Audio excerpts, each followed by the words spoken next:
Perfect. Okay, we are live on, what are we live on? Wait, not now. We're live on YouTube. Wait. Hold on, easy. It'll take like So text me if you need anything. Thank you. Okay, we are live now. We're live now? Live on YouTube. Live on YouTube. We are live on YouTube. This is a meeting with Peter Diamandis, a very well-known innovator. He's a doctor, actually, and founder of the X Prize, many important things. And he's going to be here tonight at SoHo Caladan House. It's actually SoHo House and Caladan House, part of our project.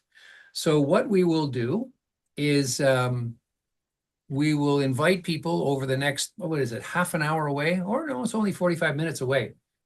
Over the next 15 minutes, we will start to invite people. And I would like to say, Harris, when people start to arrive, maybe can your machine be sort of at another angle, covering the people there?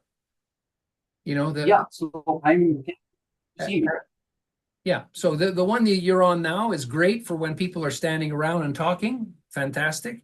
And the other, your own machine, maybe if and when they're sitting down or from another angle. So that will be great. But muted and no sound. Muted microphone and no sound. Right. Muted and no sound. Actually, until we're online live, I mean, after we're online with Peter here and Max Song here, make sure that your end is also muted so that we don't. I will make sure. Right. And that we want to make sure, of course, in the context of the longer conversation, that everybody gets a chance to hear it, and also that it is recorded and it is also on live stream. So Harris, again, if you would be so kind as to make sure that it's on AI and it's recording starting from now, because it's no problem. Go ahead. Would also like to share the YouTube link with people. I mean, how can they do that? I'm on YouTube right now, yes?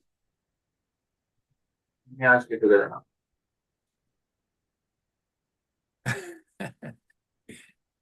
So, I mean, we're live right now, yes?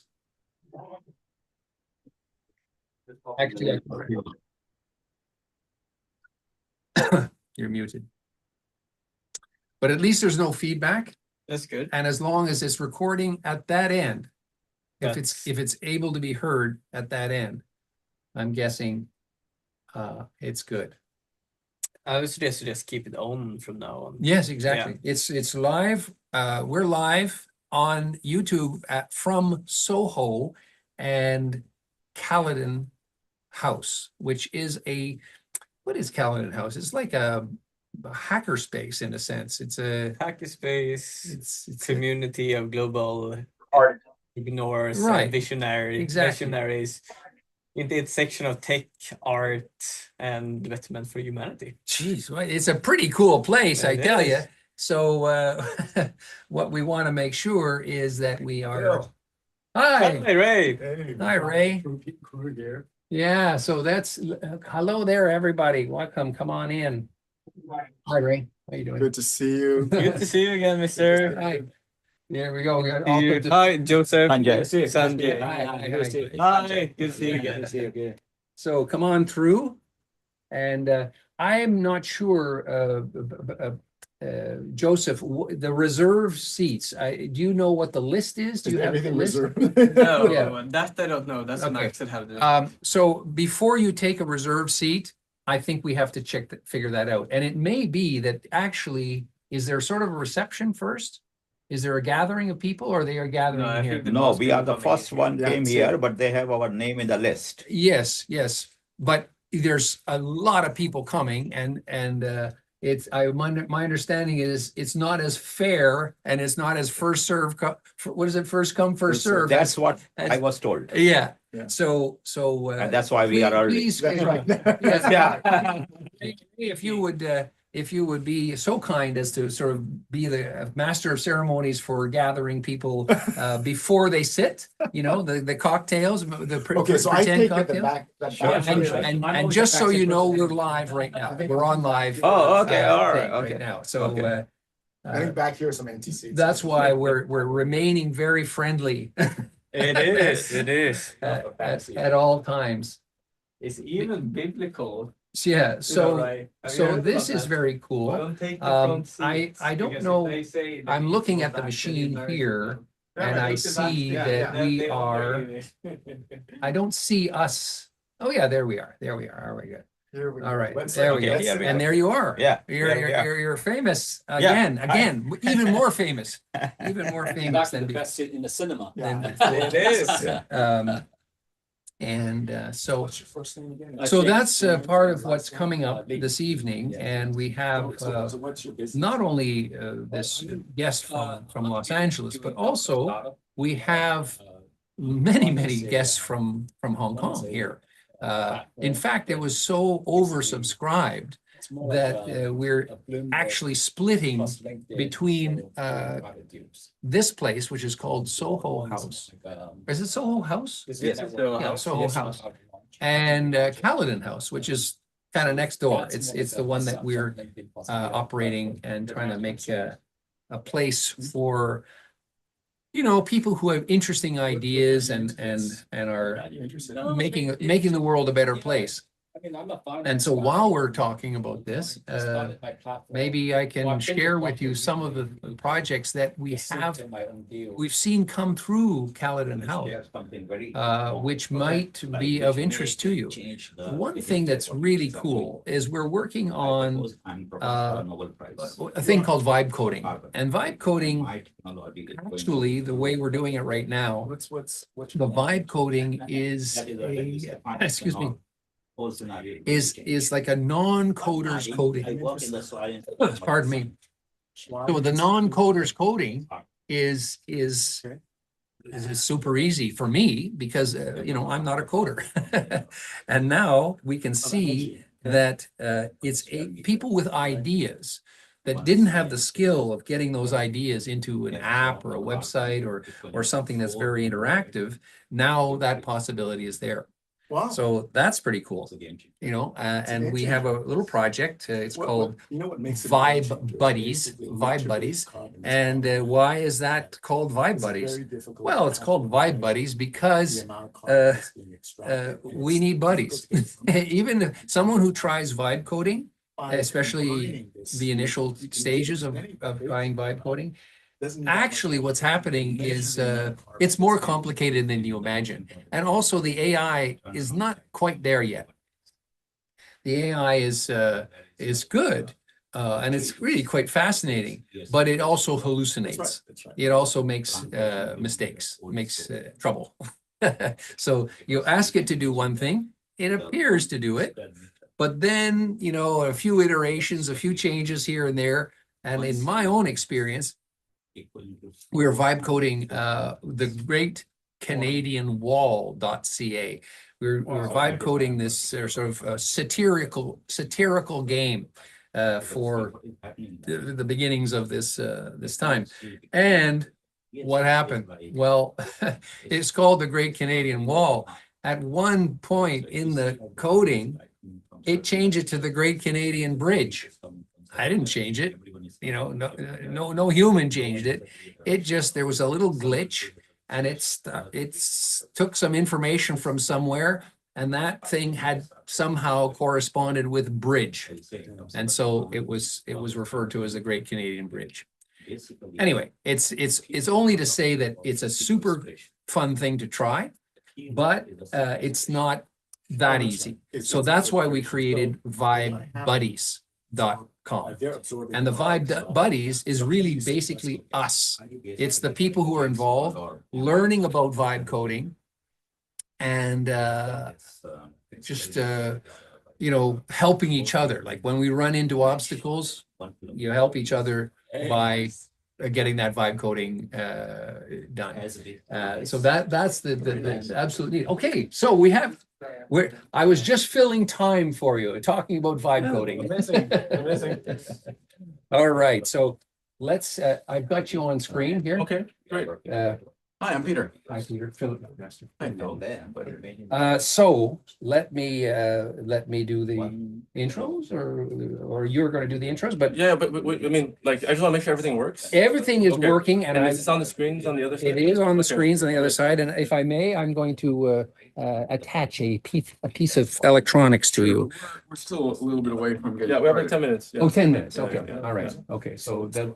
Oh, perfect. Great. Yeah. Okay, well, we'll just hang on to that real quick and then we'll. Please do And So basically, we had a lot of people come. Yes. I couldn't see all of them, so we're having over. Hey, Yeah, I live stream. yeah, exactly. Hello. Yeah. With Debbie and Peter. All right, nice to meet you. It doesn't. See you again. so you can see that we have, hold on, there's something happening here on my machine here. So we'll just do a little video, a little photo, and we'll turn this around. Yes. So I'm very lucky to have Your son is amazing. There we go. There, oh. Lot about you. May I take a photo of you, guys? So I'm so happy to, Can you please come in. Yeah, that's nice. Oh, nice. One more. Yeah, great. Thank you. I'm very happy to have you here. Thank you. Yes, thank you. Yeah, Mom is an architect. Yes. And her recent project is building a giant theme park in Beijing. Amazing. And it goes during COVID. It's Universal Studios theme park. Uh-huh. After 10 years of JV negotiations, they finally started moving on it. And then she was, instrumental part of the team that made all of it. And what's the status now? It's open. It's open. Wow. Like 1 million people a day, something like that. It's. Have you been? Yeah, I got to test the rides. Yes. Make sure the safety regulations are. This is only first stage. We have to be busy. Hopefully next time, we'll have to do it. Thank you. Thank you. Yes. Well, it's a real pleasure. You got in late last night? Yeah, very late. I was planning my trip like 2 days later, and Max called me. He said you were here, so I just changed my schedule. I really appreciate it. So yeah, take the non-reserved ones. Well, I'm. We have a lot of people. I mean, you guys are. Yeah. You guys are early, awesome. Yes. There's definitely gonna be a lot of people who are unhappy because they can't get seats. It's a student meeting. It's a money. What you have done, I heard you so much. And congratulations on his From upcoming marriage. But they didn't listen to you. Of course. Sorry, are you doing it solo? Okay. Yeah. Oh, okay. With the light throw. Yeah, do the light thing. There we are. Okay. What I do is And then the people who don't get it, so we will. Okay. That's the sustainability symbol. Okay. All right. You tell them to wait in the lobby for now, and then we're gonna sort them out later. Tell me your first. Possibility. 1, 2, 3, 4, 5, 6, 7, 8, 9, 10, 11. Wait a minute. I'm actually. Feel my awesome. Great, fantastic. You felt. They're in the Indian.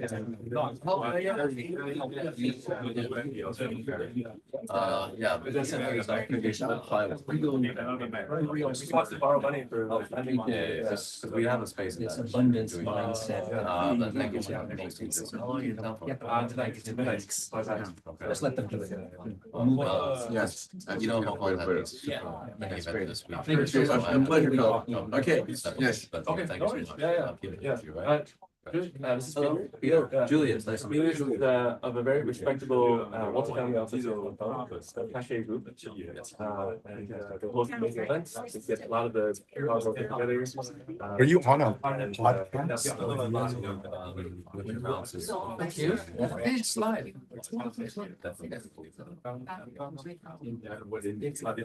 Still live. Still live.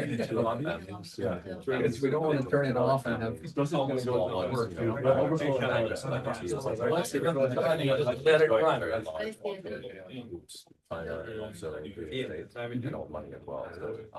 I said, 10 years now. All massive business. That's good.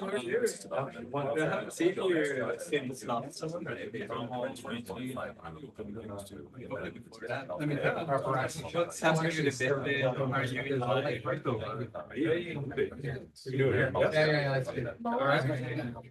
we go. It is, that's been a loss. Very easy to talk out. Yeah, so it has been. Really good. Oh, yeah, great. Hello, Matthew. I'm here with James.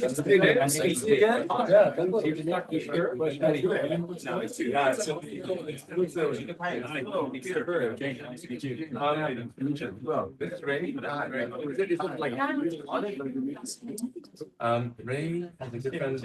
Yeah, I can imagine. They had like an outing yesterday. 20,000 people. You have been hosts and make number 2 the rest of it. And then it's fast on doing this, you know, thing like oh wow. So then he brought people to do a and a lot of cool kind of country building. Yeah, there's an innovative, great experience in hydro development, real estate.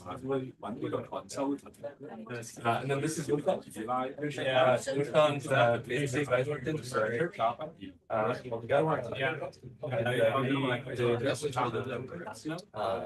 and then he's actually now building a large seaside community in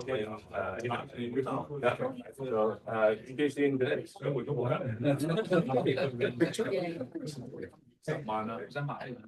Quite a bit. So did you use your genetics at all? No, actually, yeah, I'm more on the side of combine those into medical science. And yeah, I'm always into that career. Yeah, I remember when I was in the I finished my first paper. And it was Paris, are you there? Yeah, I was the person that was born and so now to replace all the journal. Everything okay? Yeah, and now. Perfect. But it looks like the camera's all right. Looks all right. And Peter is right There's background noise. over that way. There is There we go.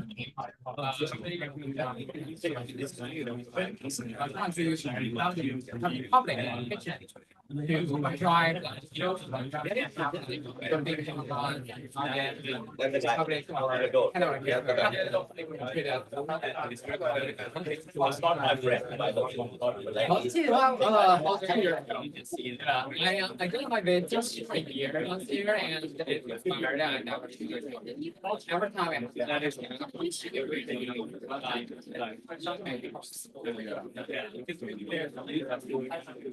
how are gonna stay 6 hours?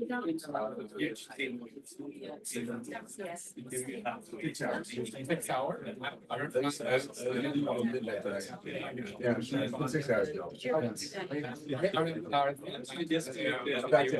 it. Yeah, cool. Look, you see? Right? We're gonna have, let's see.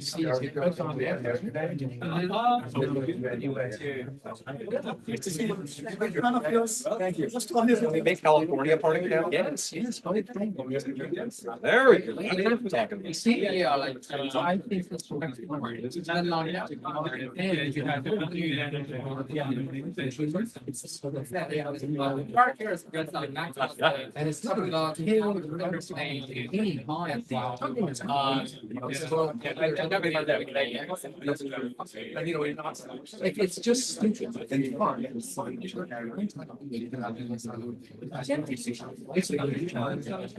I'm trying to do something.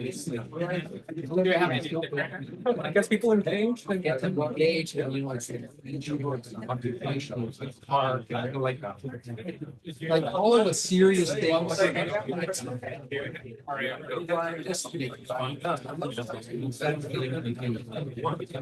If we get all serious and worked up about it. I don't know. Last December. Right, and I don't even know if it was this bad in December. Apparently, it's like, you know, it's like people are around the airlines.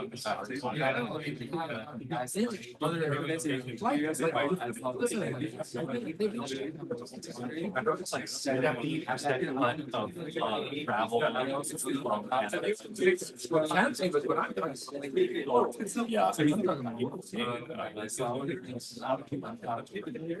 You guys maybe. visit. Yeah, otherwise come to. Yeah. Because, and you know, anyway, so that's what I'm doing with it. You like it? I'm gonna, so you see how. Android or. Well, it is actually a web. It's a web. Like, you know, it's a 5-fluid web app. Let's take some pictures here. Thank you.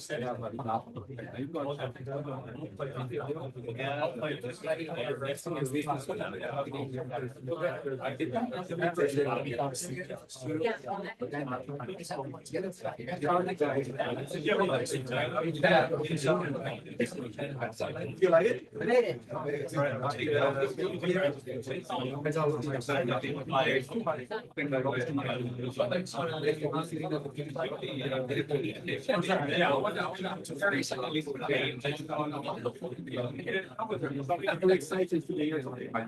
It kind of gives a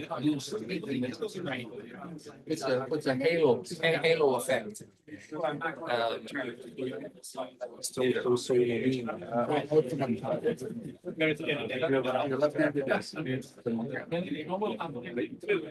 There's a shadow on your face. Yeah, there we go.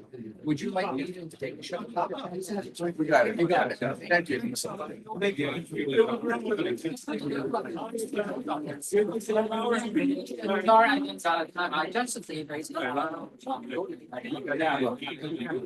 I just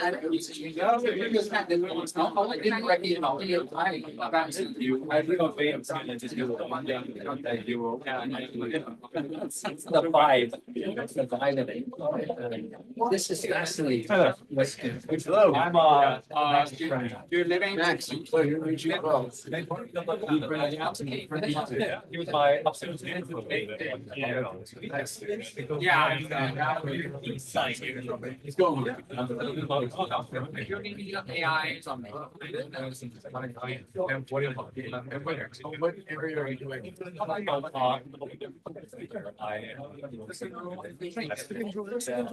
Thanks for For 2 years.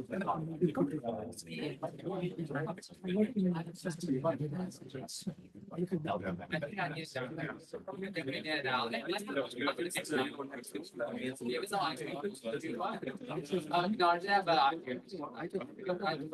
Many places you go to.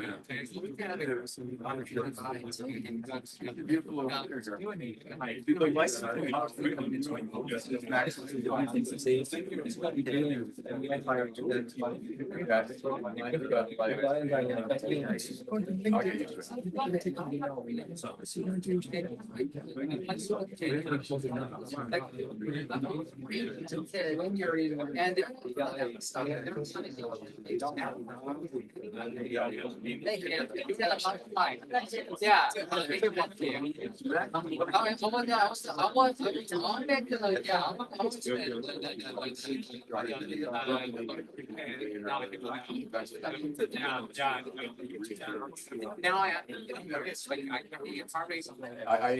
I'm getting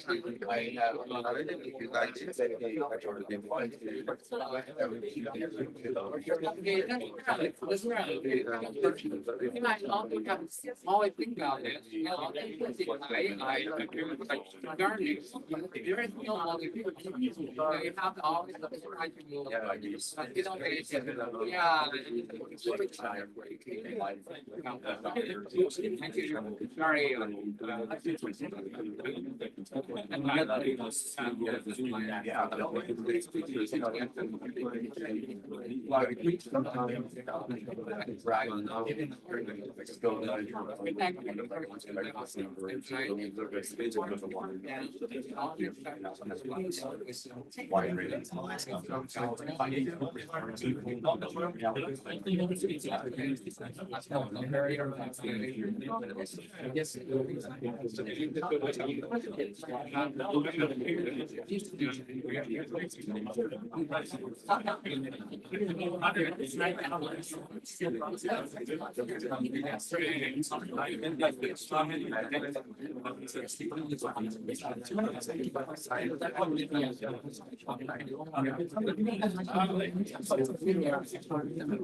Sorry.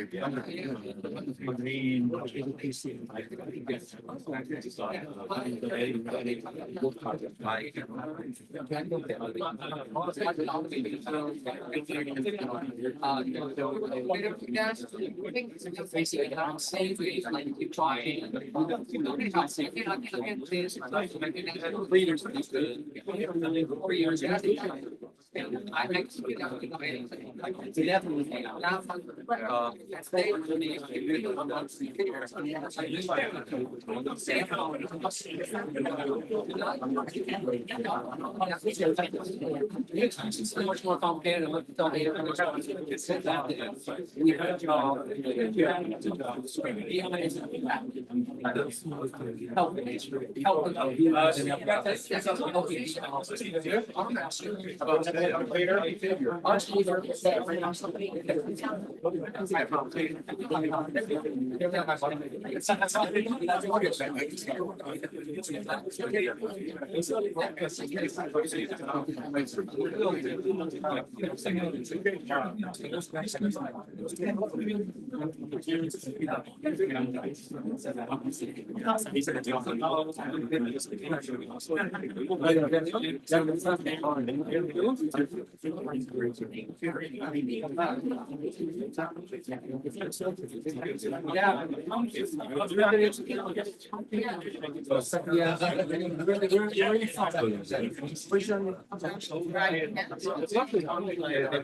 Sorry.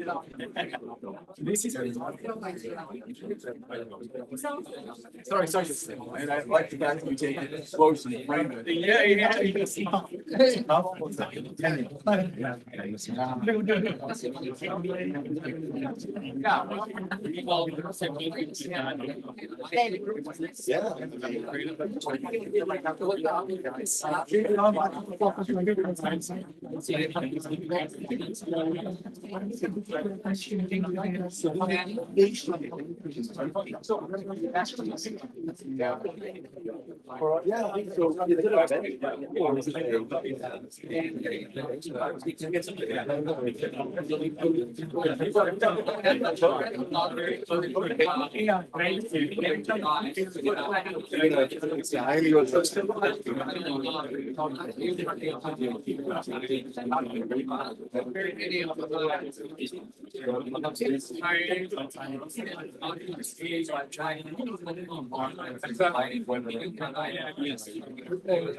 This is Jeremy. I can't see.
Yeah, no, it's fine.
So you can't have agents working. Very nice.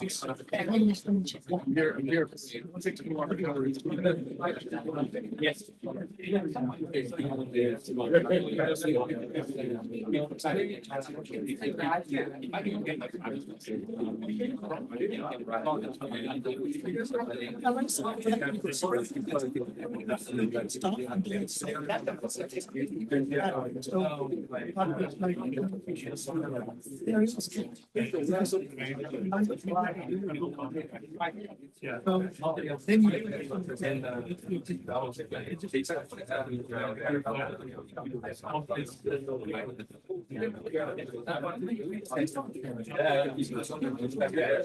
You're gonna be there.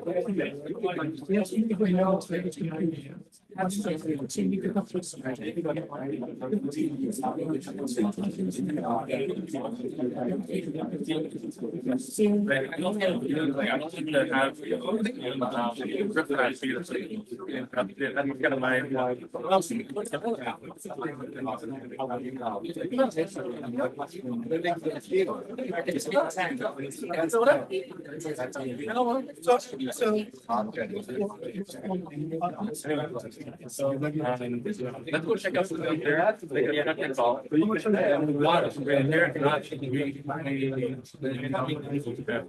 It's just count. We don't have overflow, and you can figure it too. But you're not. This would be a simple. Yeah, everything is.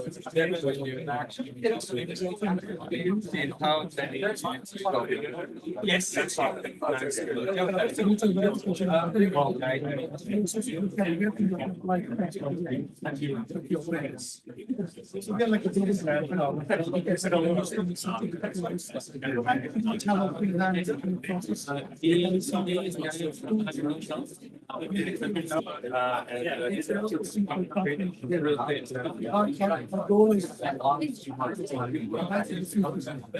Yeah, exactly.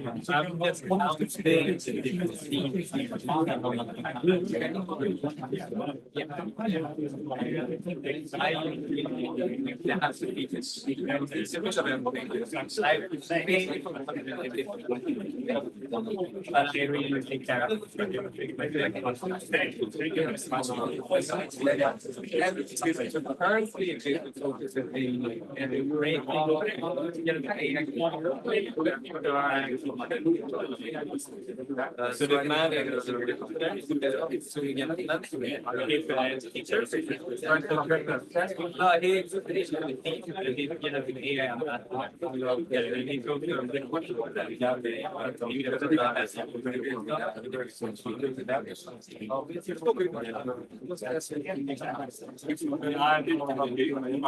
this work the last is going down and or they were running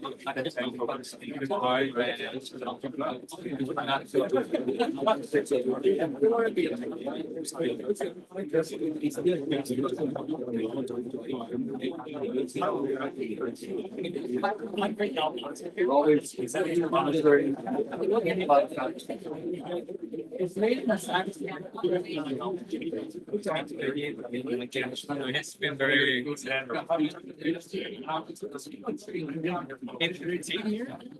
We are the Max is in LA basically.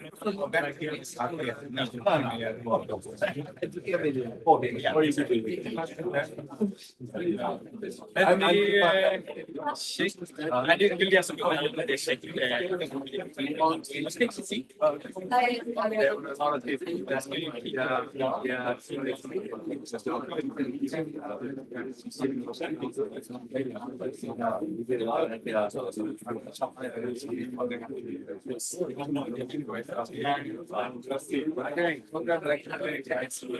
It would be fine if they can be there, and then we can stay in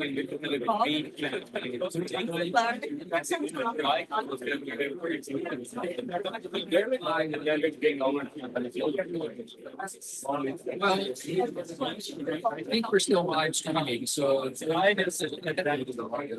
bit of not a delay at all. What it is the networking side of our effort here at the Caladan House and House. We're in SoHo right now, and we're just receiving guests. Talk here at Diamandis, and that's going to be really the thing of your anxious and waiting. He's the founder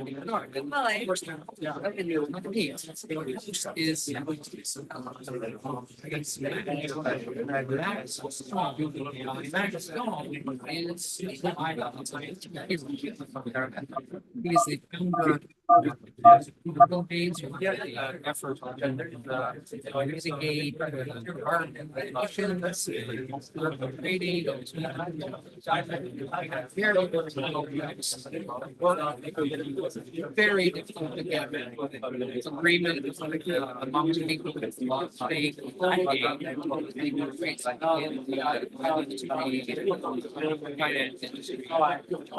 so now he's not ready to do this. He's not working with that's pretty amazing.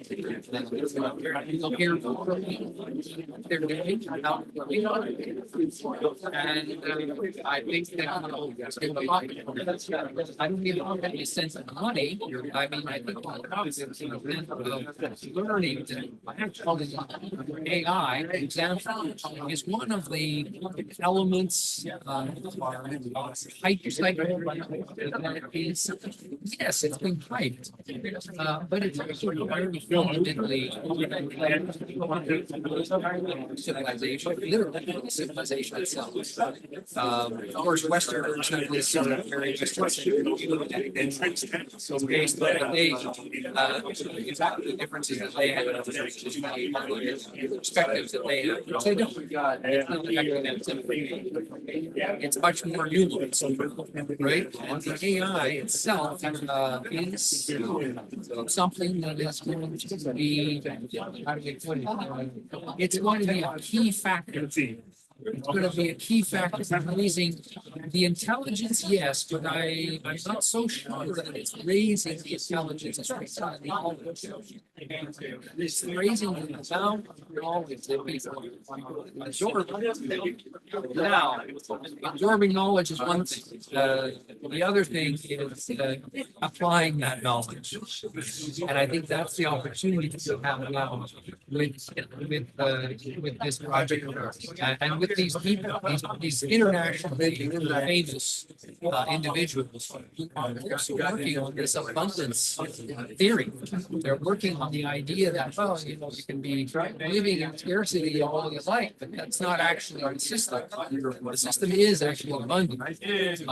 Our capitalist system is based on scarcity, but that's just because it's a small elite group of people.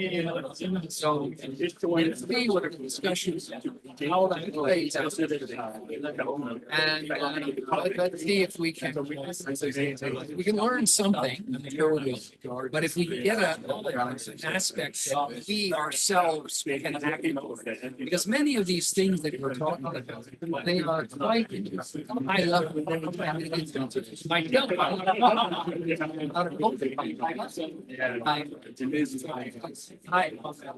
So I'm not a coder, but what I am saying is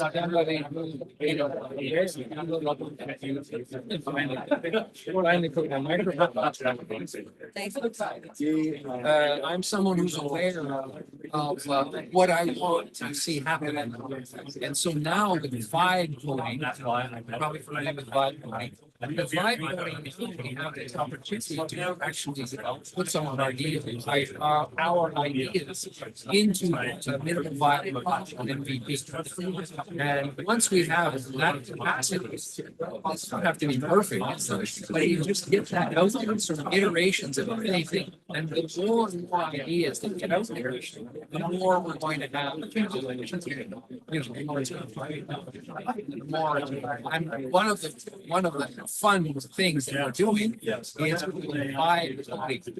It's called. I mean, the group is called Vibe Buddies, and the Vibe Buddies. So, ladies and gentlemen, have your attention, please, for a second.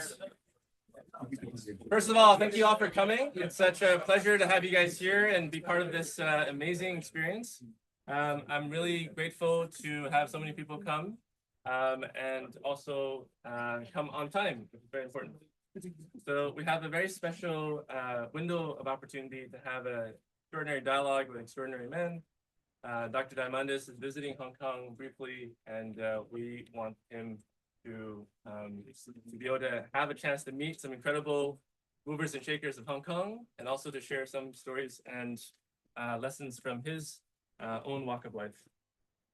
So as a way of preliminary introduction, I have recently joined Peter as Strike Force Fellow. So this is a role he's created to bring kind of young people, a lot of energy into his team, and have a chance to learn and work with him across a multitude of opportunities. But this, I just described your role as 10xing our impact, which I think is appropriate.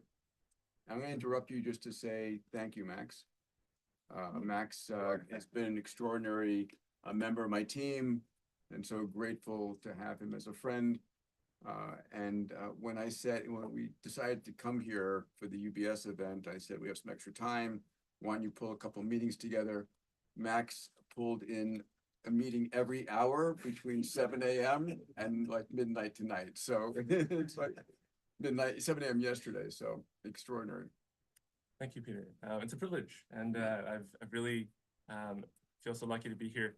So in the room here today is some of my best friends in Hong Kong. A lot of them are successful tech founders. A lot of them are successful investors. Other people have done a lot to build the city into what you see today. I'd love to have them share a little bit about themselves. We'll do that during Q&A, but this is also a chance for you guys to sort of tell a bit about your stories.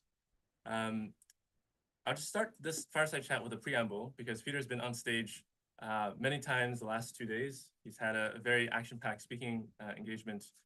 And so I want to make the fireside a bit more relaxed, and also a bit more fun and joyful. We actually have perfectly a number of people. So actually we might turn off the light and we're just going to do like a more, You turn it off? Yeah. We can keep the camera, but we'll turn off the light. See, that works better. Great. So it's this Now I can see everybody. Yeah. Okay. And this venue is really special because I think it kind of creates a different type of ambiance than a huge stage or a big panel. It's more cozy, it's more intimate. And that's really the nature and the feeling we want to have for Fireside Chat as well. We're very lucky to have Peter today. He spoke on stage to a few hundred people at UBS's Asia Investment Conference. This morning, he spoke to the CIOs of some of the biggest sovereign wealth funds. And now we have a chance to have here. But instead of kind of talking the big macro, I want to make the Fireside Chat more about some of the personal stories of your life. Because I think a lot of people here actually are living their MTPs, and you'll see some of that when you have a chance for questions. But hearing how you built the multitude of companies you have, and also developed your own vision of the future, right, which then you've shared to millions of people around the world. I think those things are incredible learning opportunities that don't come so often. Philip, I think we turn off the light. It's too bright. Yeah. So that's part of it. And then at around 7:30, we'll have a small reception. Actually, I discovered that not only do we get this room, we also have the beautiful kind of like lounge thing next door. And so for you guys, you also have a chance to hang out and socialize. You know, it's actually to me incredible to be able to bring so many amazing friends of mine together in one space. And hopefully you guys can get to meet each other and benefit from that. I also want to call out my mom in the audience. Janet. Hey, mom. So please say hi to her when you have a chance. She's a big part of my life, and I'm really happy that she's able to come and be here for this as well.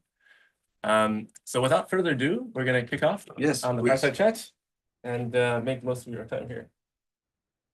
So my first question, Peter, is can you tell us from your early memories, the first time that you got really excited about space? Sure. So my parents were both born on the island of Lesbos in Greece, and came over as immigrants. My dad was a physician. My mom should have been. She ran his office. And as a young first-generation American, it was expected I would follow my dad's footsteps and become a doctor, right? And I was born 1961. I'm 64 years old right now. I feel like I'm 29, but so be it. And it was the Apollo program that really caught my attention. So I like to say that the Apollo program sort of showed me what humanity could do.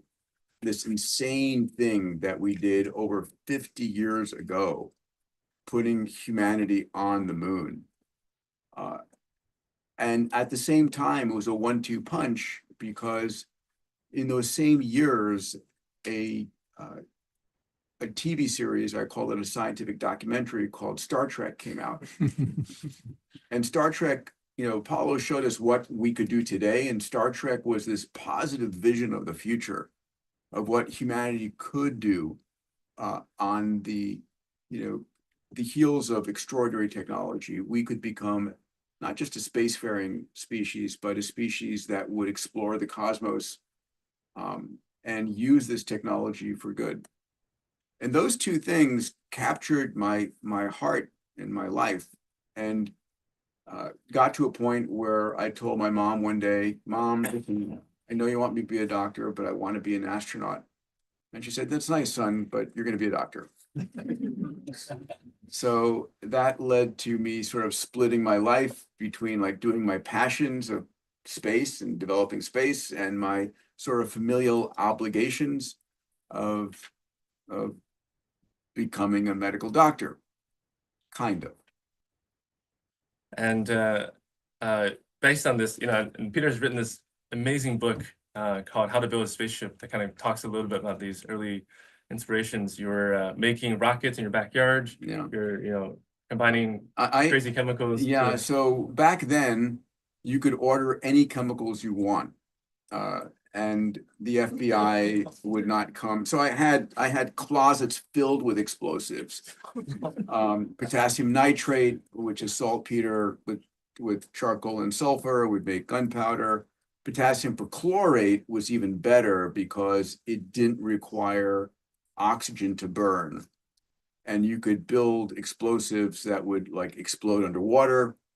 I learned an important lesson that water is an incompressible fluid. When I threw an explosive potassium perchlorate in my friend's pool, and it cracked the pool. Yeah. But yeah, I used to build rockets and rocket engines, and yeah, I was a teenage terrorist. And I think what's really exciting about this is that, you know, having this, you know, this interest and this passion about space, then you started going to college, right? And choosing the majors that sort of allowed you to pursue that passion while also fending off your parents and having them tell you, you know, pursue medicine. So you know, when I went to school, I ended up studying biology. And that was my daytime occupation, but at night and on weekends, I did my space stuff.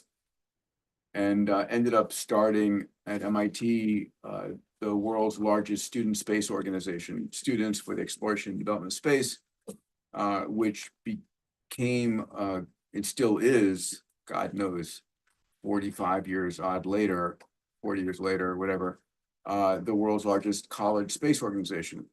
Jeff Bezos started the chapter at Princeton University, met him then. And I met Arthur C. Clarke, author, befriended him. He became Uncle Arthur for us. And I went to Sri Lanka a number of times. And it was an extraordinary, and you have to remember space back then in the 80s was not like space is today, right? We saw a Starship launch today. Space back then, it was a government program and it was the industrial military complex and that was it. And so our dreams of opening up space commercially and creating, this Star Trek future was considered crazy. And it didn't matter. There was this inherent belief, when you believe in something strongly enough, that you can see that vision of the future and you're just committed to it, for decade or decades. I like to say, it's an overnight success after 11 years of hard work. And SEDS stood for Students for the Exploration and Development of Space, yeah. And it was really cool when I read the story is that when UNC launched SEDS actually at MIT, it started catching up like wildfire. Yeah. And soon you had hundreds of universities volunteering and piling in.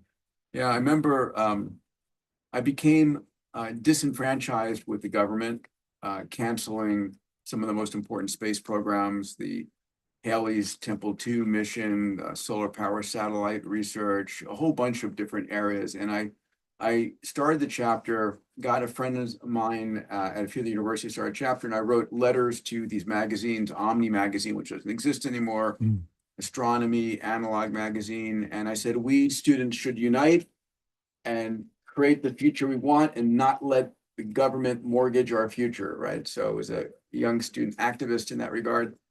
And wrote these letters and forgot about them. Basically, they were published in these magazines, and I come home one day to my fraternity, and my mailbox is stuffed with letters. And you went viral in the paper mill era. Yeah, crazy. And I had letters from around the world saying, I agree, I want to start a chapter of SEDS at this university and that university, and we had 20 or 30 countries with universities with SEDS chapters, and it was extraordinary. I got my MBA, first year at MIT, running this nonprofit organization. And it was not only a US phenomenon, there was international universities involved as well. And there was something about Russia then, right? Or the Soviet Union, right? This is still, because we're about to enter a geopolitical, interesting age. You started this with a common narrative at a time when there was a lot of precarious relationships. You're 100% right, Max. Max is so brilliant in so many ways. We wanted space to become the mechanism that allowed us to bridge across these political divides, because it was something that unified everybody. And so the cosmonauts and the astronauts, when they were in space, spoke about the overview effect, spoke about one world, one tiny world that unified us all. I remember reading a story of you actually creating an environment where maybe either students or astronauts from Soviet Union and American astronauts met each other and hung out. So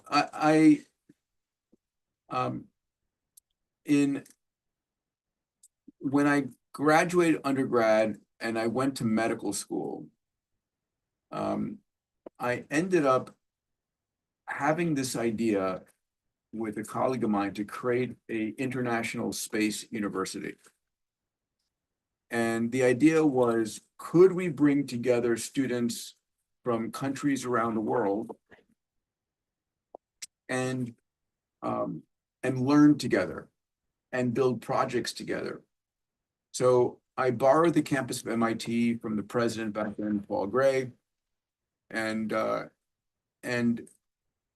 my two co-founders, Todd Hawley and Bob Richards, and I announced our plans to create a space university that would be an international, interdisciplinary, intercultural university. And we put it out to the world. We held a founding conference, and we had in our first program, which was a 10-week summer program at MIT, we had students, 104 students from 21 countries.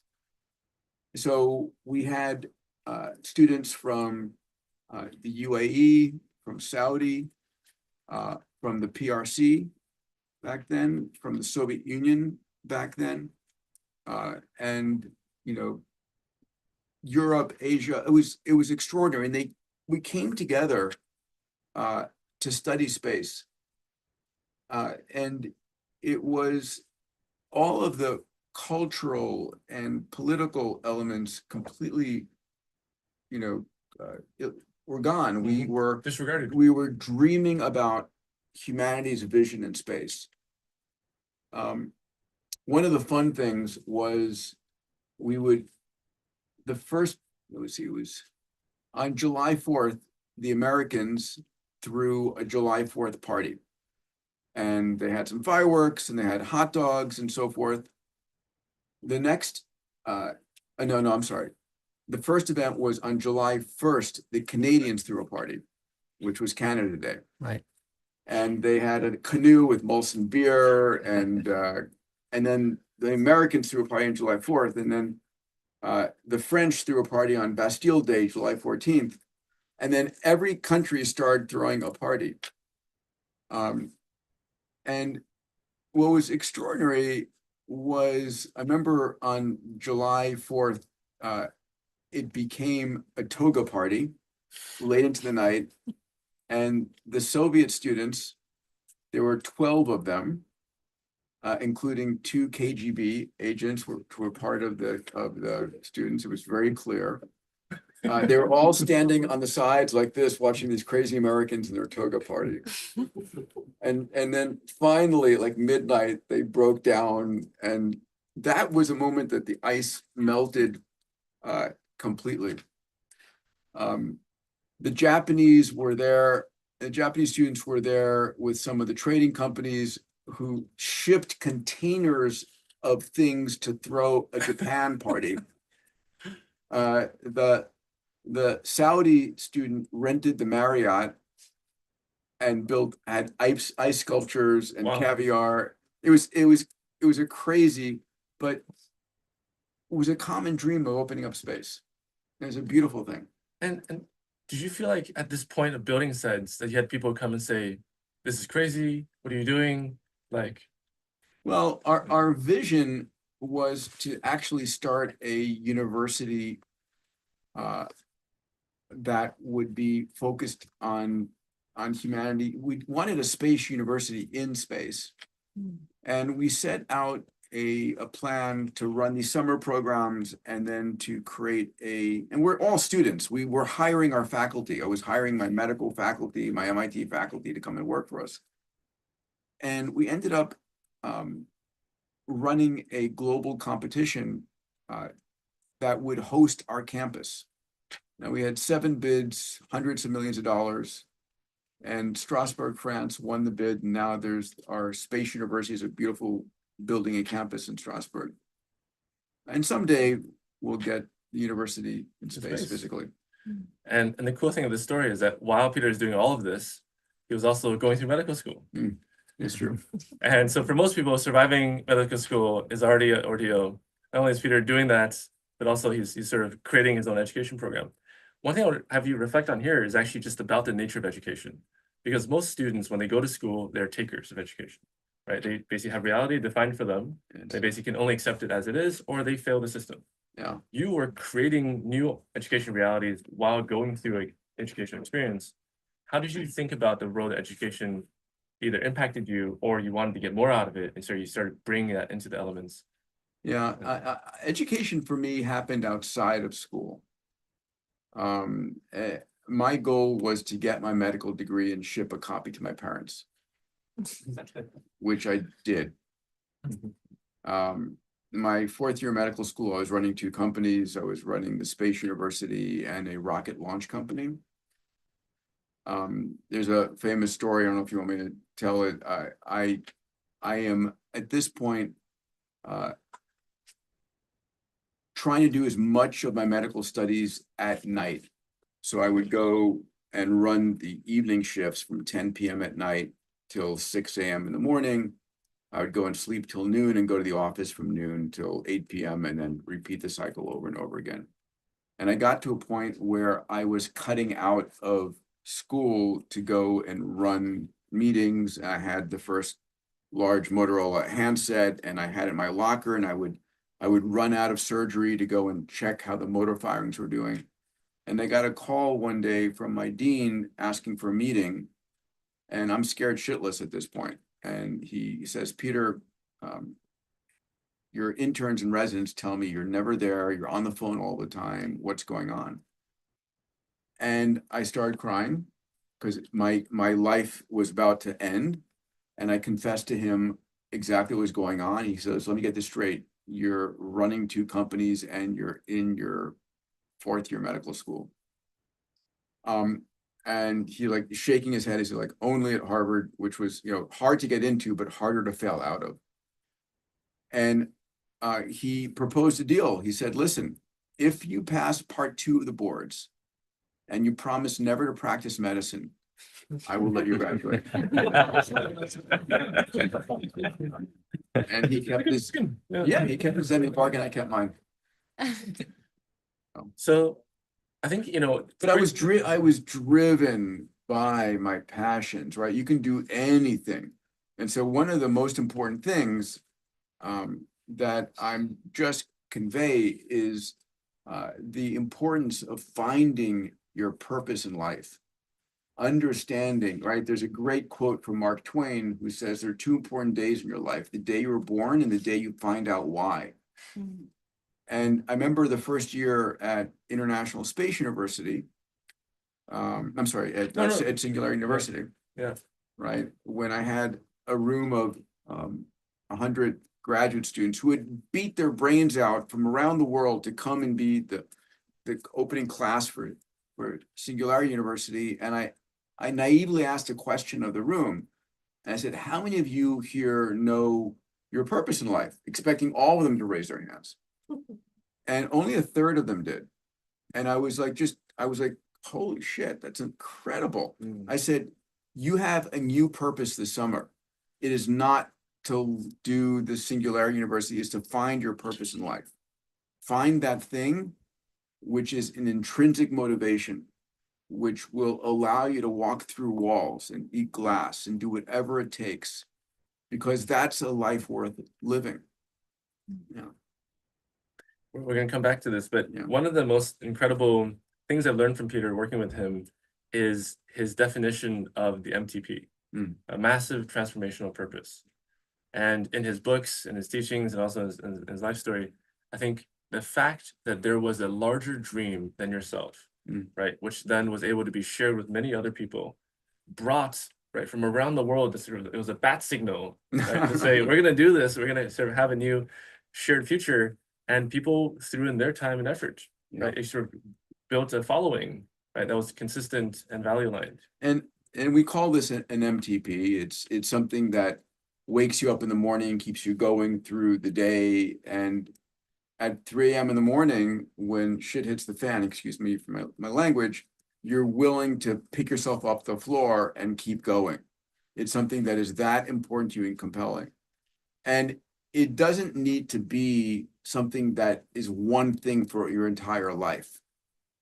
I do think that if you're going to find your MTP, your massive transformative purpose, that it should be something that you're willing to commit a decade to.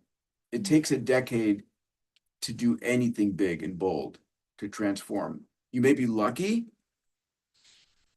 but the reality is most of the incredible entrepreneurs in the world who've done and moved the needle for humanity have taken a decade to do that.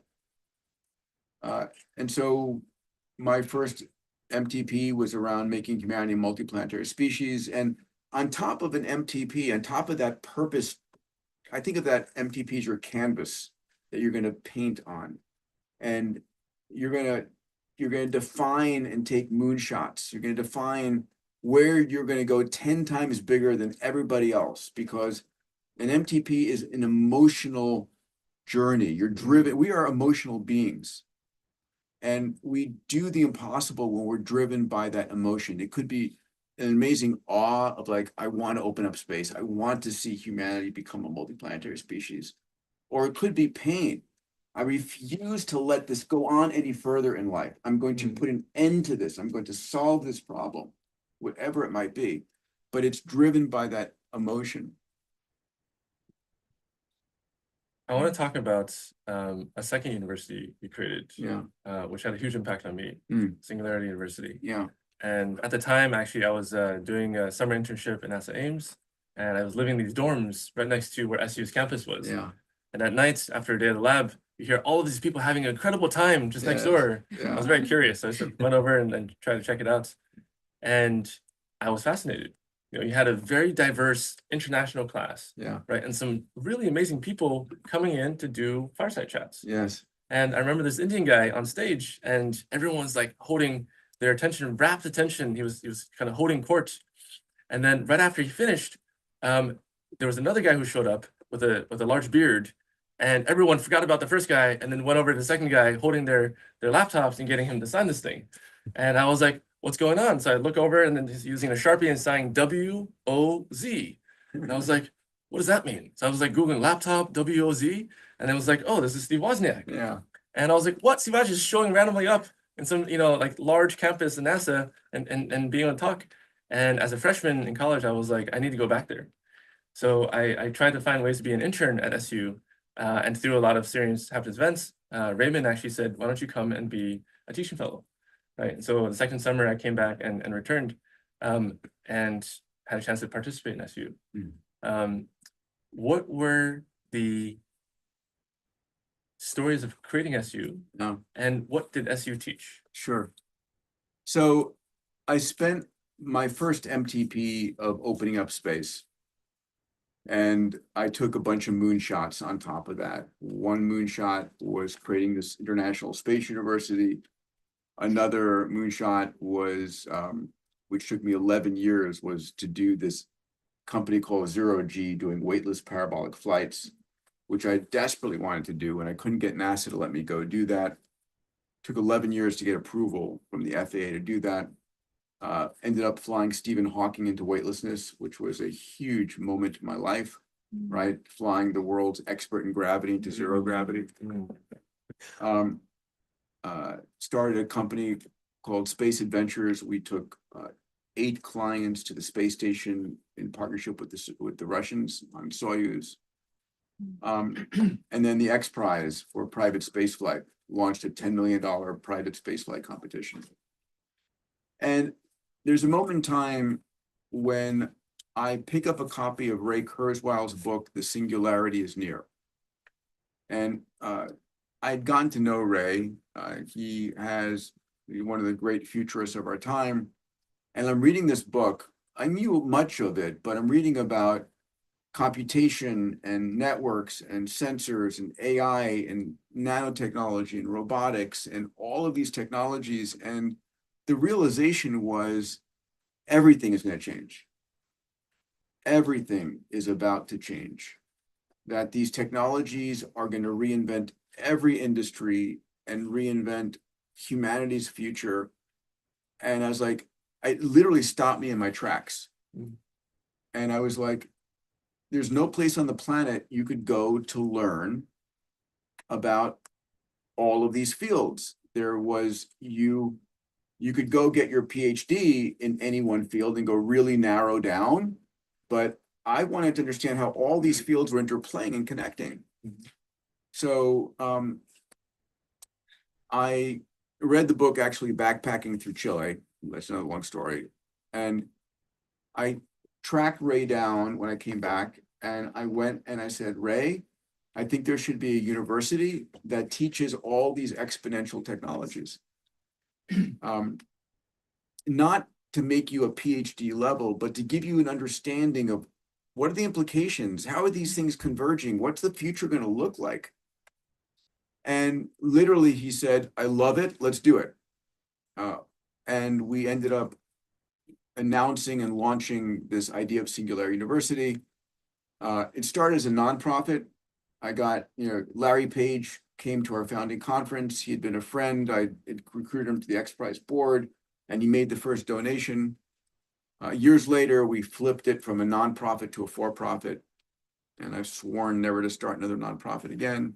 That's another story.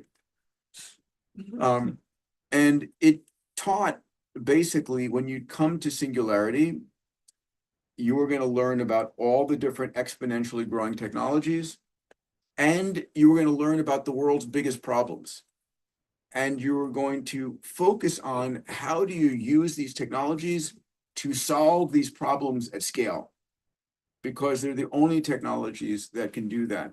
And it was during one meeting with Ray and a guy named Neil Jacobstein, who was our AI faculty, in which we were talking about how technology was creating this world of abundance. And that's the first time I really thought about the notion that there's nothing scarce in the world.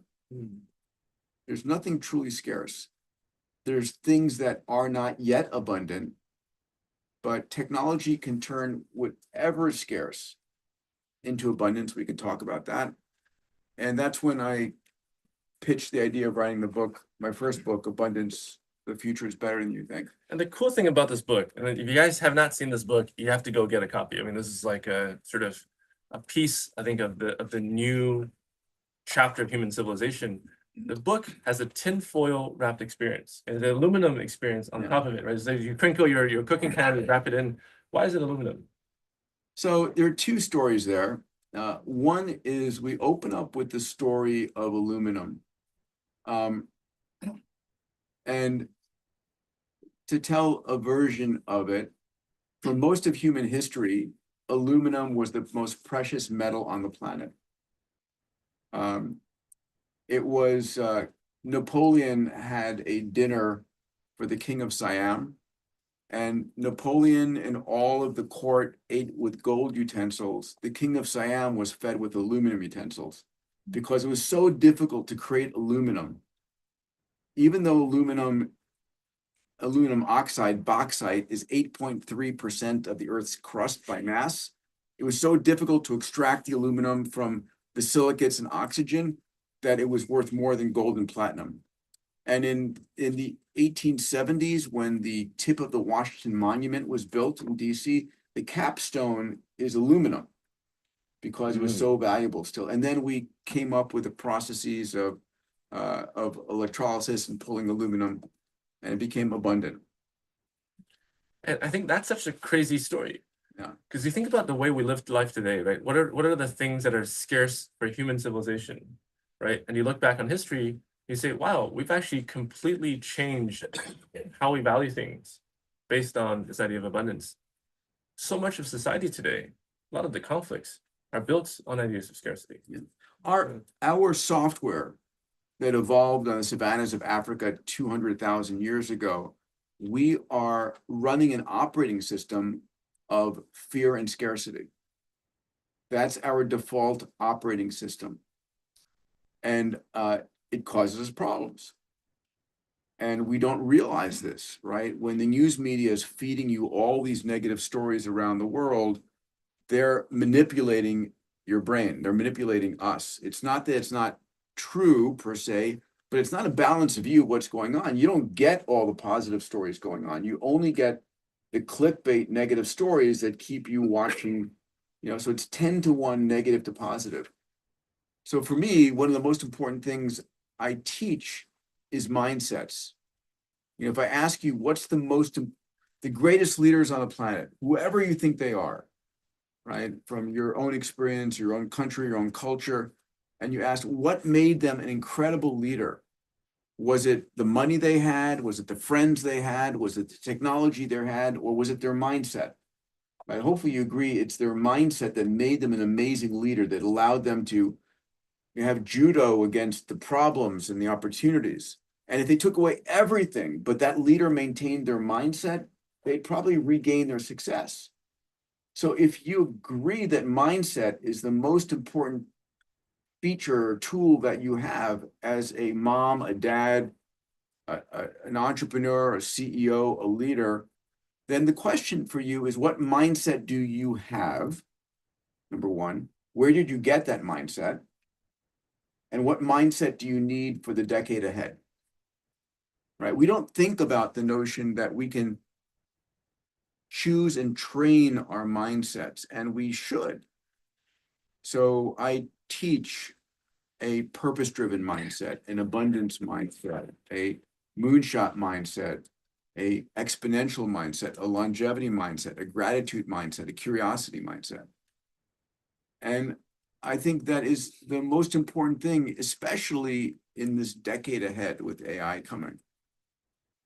So, anyway. Yeah. So Peter's working on some new books. One of them is going to deal with mindset. I will keep you guys abreast of it. But I want to talk about one mindset I had that came on the first few days of me participating in SU. Okay. It was a pledge. And it was a pledge to say that over the next 10 years, I have to use exponential technology to positively impact the lives of 1 billion people. Yes. And that was a crazy thing to have a pledge for. Yes. Because when you wrote your little signature at the bottom of this page, you look at it, you're like, wow. Like, first of all, you can't just do random things if you want to accomplish this, right? It for me was two things happened simultaneously. One thing was sign that piece of paper forced me to think about what are problems that actually 1 billion people have. Mm-hmm. And then the second question is, how do you actually get to positively impact the lives of 1 billion people? Yeah. Can you talk about how that came to be? Yeah. So we gather these students from around the world. They're graduate students. And my goal was I wanted them to learn about these technologies, that the only technologies at scale and have impact at scale. And I wanted them to create a company while they were there as well. And so the question was, you know, do you create a company that's making money on day one? Do you create a company that's having a global impact? And I was like, no, we need people to focus on a problem that is real, that they can work on immediately, but that has the potential to scale to 1 billion people. And I went to the whiteboard on one of the very first days, and I wrote 10 to the 9th plus, which became our symbol for positively impact the lives of 1 billion people. And the realization was that for the first time ever in human history, every one of us has the ability to positively impact the lives of 1 billion people. It's never been the case before. In most of human history, the best you could do if you were the king or the queen or the robber baron or the emperor was, you know, impact the people in your nation by changing monetary policy or deploying your troops. But now, with these exponentially scaling technologies, you can do that. And the realization for me as well was, you know, you want to become a billionaire, help 1 billion people. The world's biggest problems are the world's biggest business opportunities. This beautiful correlation. Totally. And I wanted to say one thing, which is I think we have a chance potentially to either redefine or create an adjacent term to the word unicorn or billionaire. Yes, we do. Right? We spent a lot of time with billionaires the last few days. And Peter has this podcast that I encourage you guys to check out, the Moonshots, where he interviews Palmer, and Palmer is talking about the BBC and the Billionaire Boys Club. Yeah. And can you reflect a little bit about, you know, your experience about billionaires, and also that maybe the idea that we should define billionaire to be someone who impacts the lives of 1 billion people as opposed to just have $1 billion? Yeah, I mean, I've met a lot of billionaires who are very unhappy. The fact of the matter is money does not make you happy, right? So I got to know Paul Allen very well, the co-founder of Microsoft, who funded the Spaceship One or Spaceship Two that won the $10 million spaceflight prize we had. And he said it was one of the most spectacular experiences of his life. But yet when I tried to get him to, like, let's do another big thing, he was afraid of doing something that would appear foolish. And he had an army of people around him protecting him from doing something that was out of the norm. And he ends up dying, and the money goes to his lawyers and his accountants and his sister to give away, right? And I think that's insane. And I'm very vocal about this, that I'm like, listen, you've created credible wealth, use it to make the world a better place. The idea that there are individuals sitting on tens of billions and hundreds of billions of dollars and just using it to make more money, at the end of the day, feels literally insane for me. I mean, what are you going to do? Just, leave it to your kids and ruin their lives? And you Why? don't get to take it with you. You don't get to take it with you, right? So one of the things I think about is I want to create an impact pledge where these individuals, money is the easy part to give. It's your time and your connections, which are much more difficult. And there are some incredible people, like Tony Robbins is one of my closest friends, and he's an incredibly beautiful and giving man, and he's committed to providing 100 billion meals around the world, and he's committed to planting, I think, I don't know if it's how many, like 100 billion trees around the world, and he's saving children from slavery. And the guy is doing things that he's calling his shots. He's doing things that are very measurable and saying, I'm doing this. And every year is reporting on how he's doing against that goal. And so I think that's what we should do. I've joked with Palmer about taking out a New York Times ad. On one side, it says, here's all the billionaires and the size of their yachts. And here are the billionaires and what the problems on the planet they're solving. I know the Forbes family well, and I've said you've gamified wealth retention. No one wants to drop from number 17 to number 87. It's funny, but it's true. It's deeply true. Yeah. And for billionaires, moving up from 4 to 5 is very important, or from 5 to 4. They spend a lot of time on it. So there's ideas there about, what if you were to have a new list that says these are the impact list? Yes. Right. And you impacted 2 billion people, right? You're on number 4, right? The guy at number 1 has impacted 6. Yeah. Right. And that creates aspirational value, creates a social movement. Make the world a better place. Make the world a better place. But I want to come back to this idea of incentives and gamification, and then we're going to open up for questions. You guys have been very patient when you guys have a chance to talk to Peter about the X Prize. Because the idea of using the human psychology, right, to nudge society forward, a meaningful step, it's a powerful idea. Can you talk a bit about how you started having this idea, and then the incredible journey you've had in actually making that into now incredible reading place? So I am a space cadet, right? I go through medical school. I've got a launch company and a space university, and I am meeting all of these astronauts and amazingly incredible people, taikonauts, spationauts, astronauts, cosmonauts around the world. And what I realized was, number one, my chance of becoming an astronaut, a government astronaut, were like 1 in 1,000.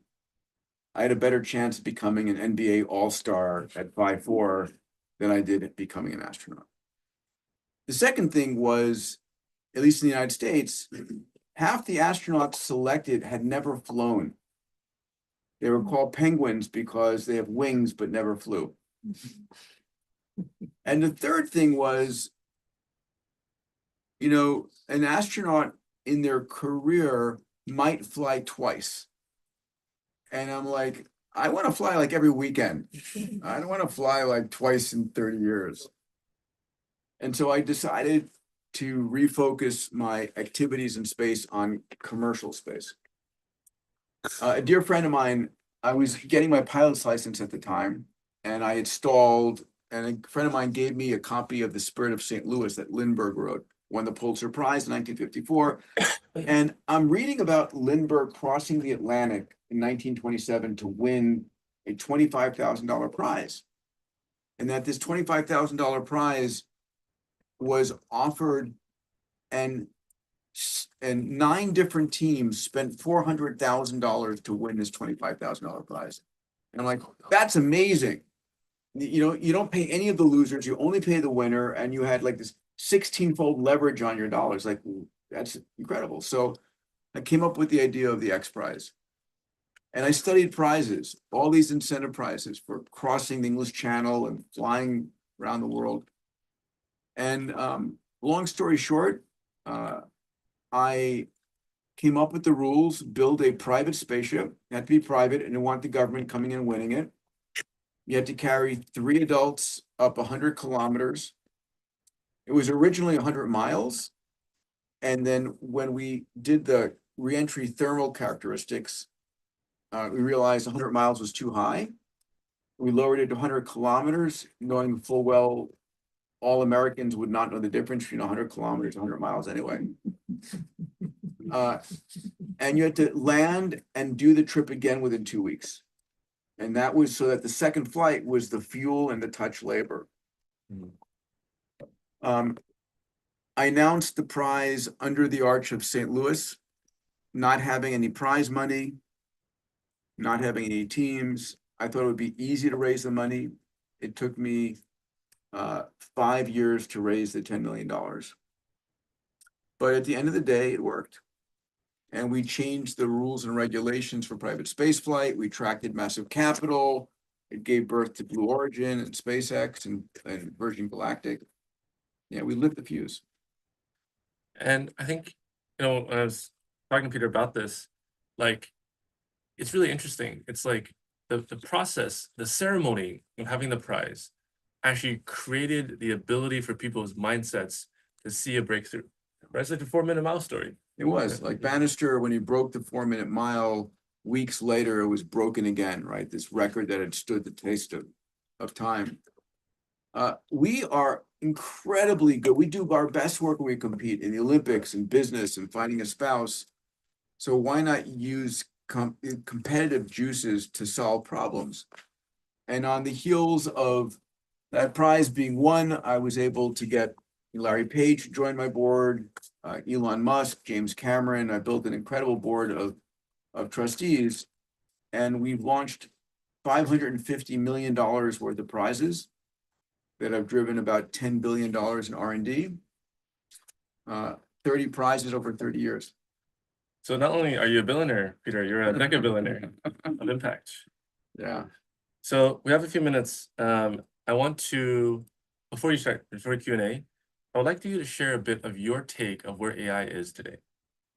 Right? Like, because for me, in 2012, when I was a teaching fellow at Singularity, there were discussions about the AGI future.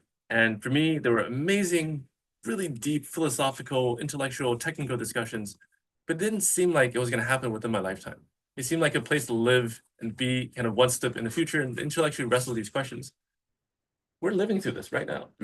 We're actually on the same chart, and a lot of people now are coming to this realization and coming to you and saying, what's happening? How do you make sense of this? Yeah. So we have lit the fuse on AI, and there's no turning back. There's $1 billion a day being invested in AI. It is going to redefine society. We're giving birth to a new life form on this planet. I think of AI as humanity's child or children. And my greatest hope is that AI will become a benevolent being for us. There's very little doubt in my mind that AI will become not 100 times more intelligent or 1,000 or 1,000,000. There's no upper limit. It will become billions of fold more intelligent than humans. And it will transform our lives. I think personally that the more intelligent an entity is, the more loving and peace-loving it is. There is good evidence for that. I think AI will ultimately become wise. When you think about wisdom, and you think about going to a wisdom council, and you go to a group of elders and you say, hey, listen, I've got this challenge. I would love your wisdom on this. What are you really saying? You're saying, I'm hoping you've seen this before and you've had enough experience to tell me this road leads to disaster and this is your best bet, right? That's wisdom. I believe AI will be the ultimate purveyor of wisdom because it will be able to simulate a billion scenarios and tell you these scenarios are the ones that have the highest probability of success. This notion that Hollywood has painted that AI will and must be dystopian, and it's, you know, the Terminator. I've had this problem with Cameron for years. There are very few visions of the future other than Star Trek that paint a positive vision for humanity. We need these stories. We as humans are storytellers. You know, without a vision, the people will perish. We need these positive visions that we live into, and we don't have enough of them. So my work is to help people create these positive visions. Are we going to have problems? Yes, we're going to have a turbulent next 5 to 8 years. Not because of AI, but because of humans, right? I'm not worried about artificial intelligence. I'm worried about human stupidity. At the end of the game here, my belief is that AI will be benevolent, that we will give birth to something that will help humanity in its infancy. We're still in our infancy.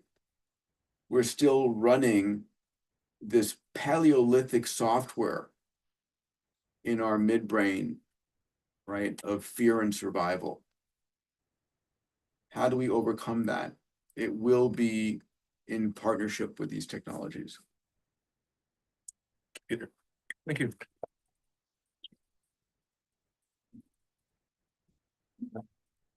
So we have some amazing people in the audience. I'd love to give you guys a chance to share.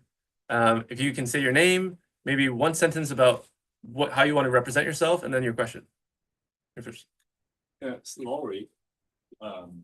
Laurie Ken. I run a tiny VC in the past 2 decades or so, relatively working for US corporations like Microsoft, Apple Computers, quite successful companies. My question is, you mentioned very inspiringly the rocket, how you started your bakery, and quite a bit of space, rocket. And you also mentioned Musk. Could you name, rank the top dislike, the most vocal things that Musk advocates that you disapprove, disagree, dislike?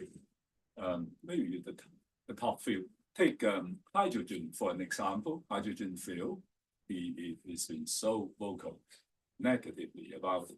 Yeah, hydrogen is a storage medium. It's not an energy source, right? Well, it doesn't have to. Well, I'm not focusing on Yeah. hydrogen, but so listen, I've known Elon for 25, 26 years.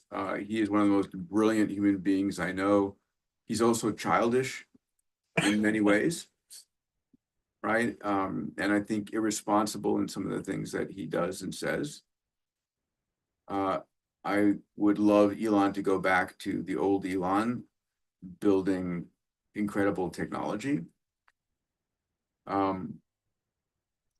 So, you know, the work that he's done with Tesla and with SpaceX and with XAI is unparalleled.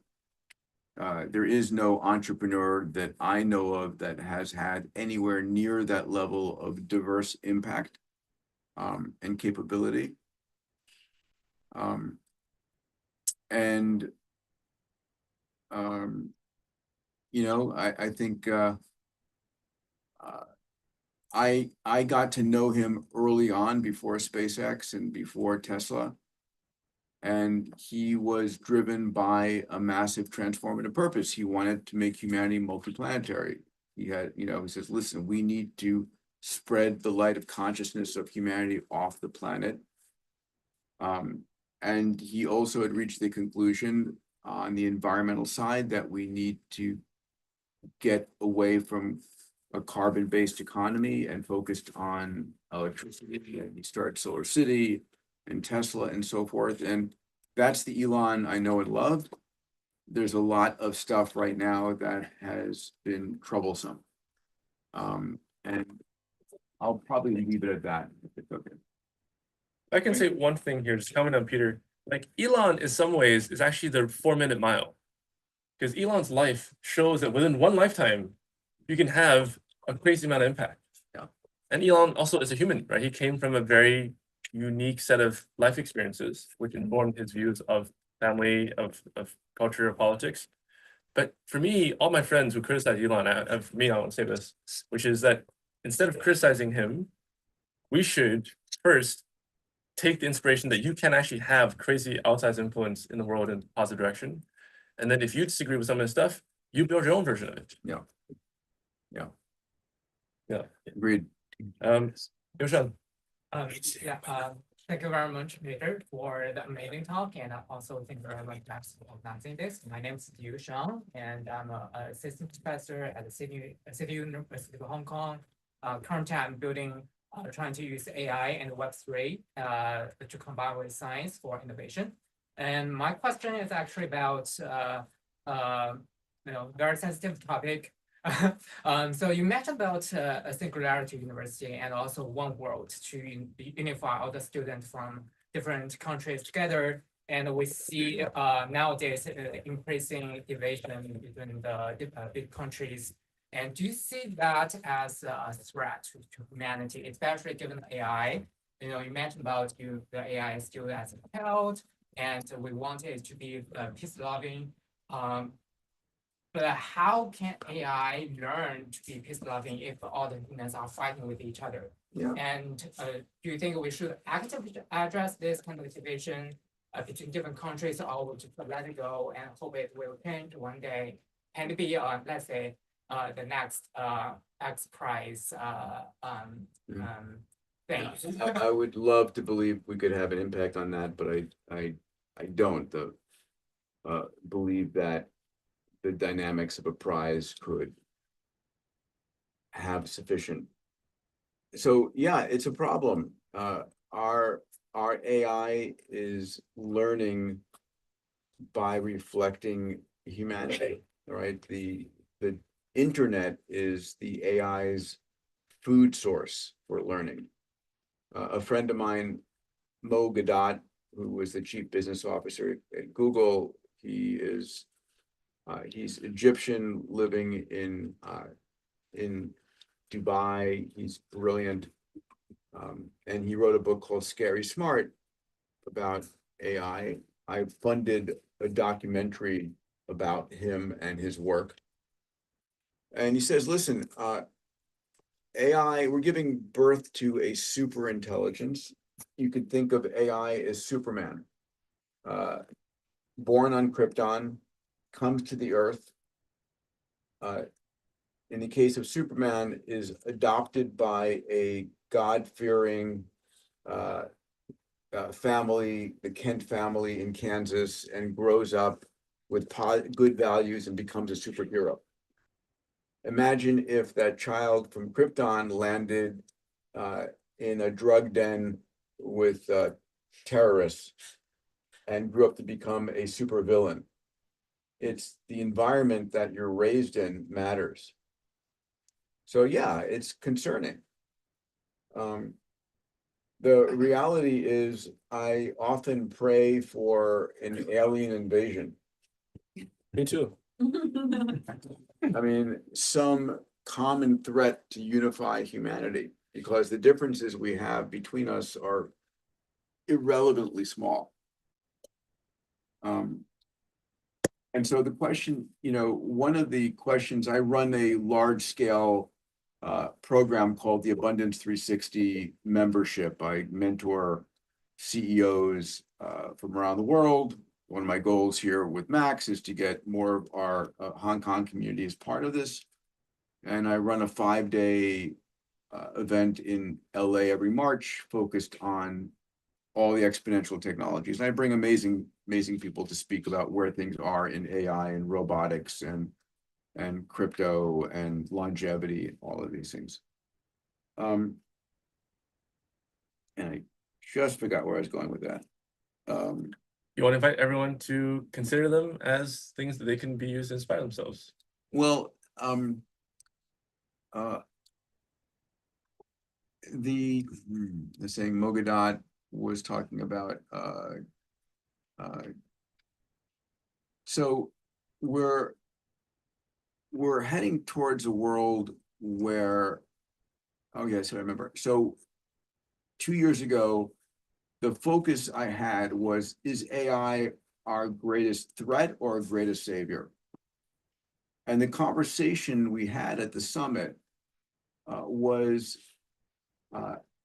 do you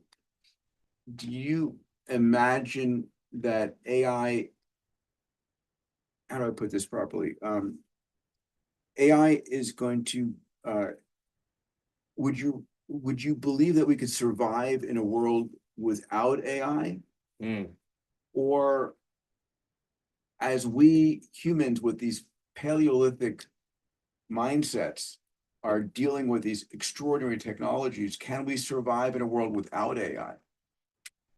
Right. So one of the things in the future is, can AI enable us to solve our challenges more with benevolence and kindness?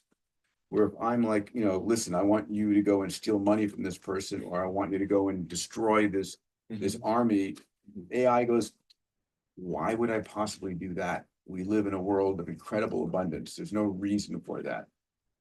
One of the things that technology does allows us, instead of, slicing a pie into thinner and thinner slices, we live in a world where we can bake more pies now.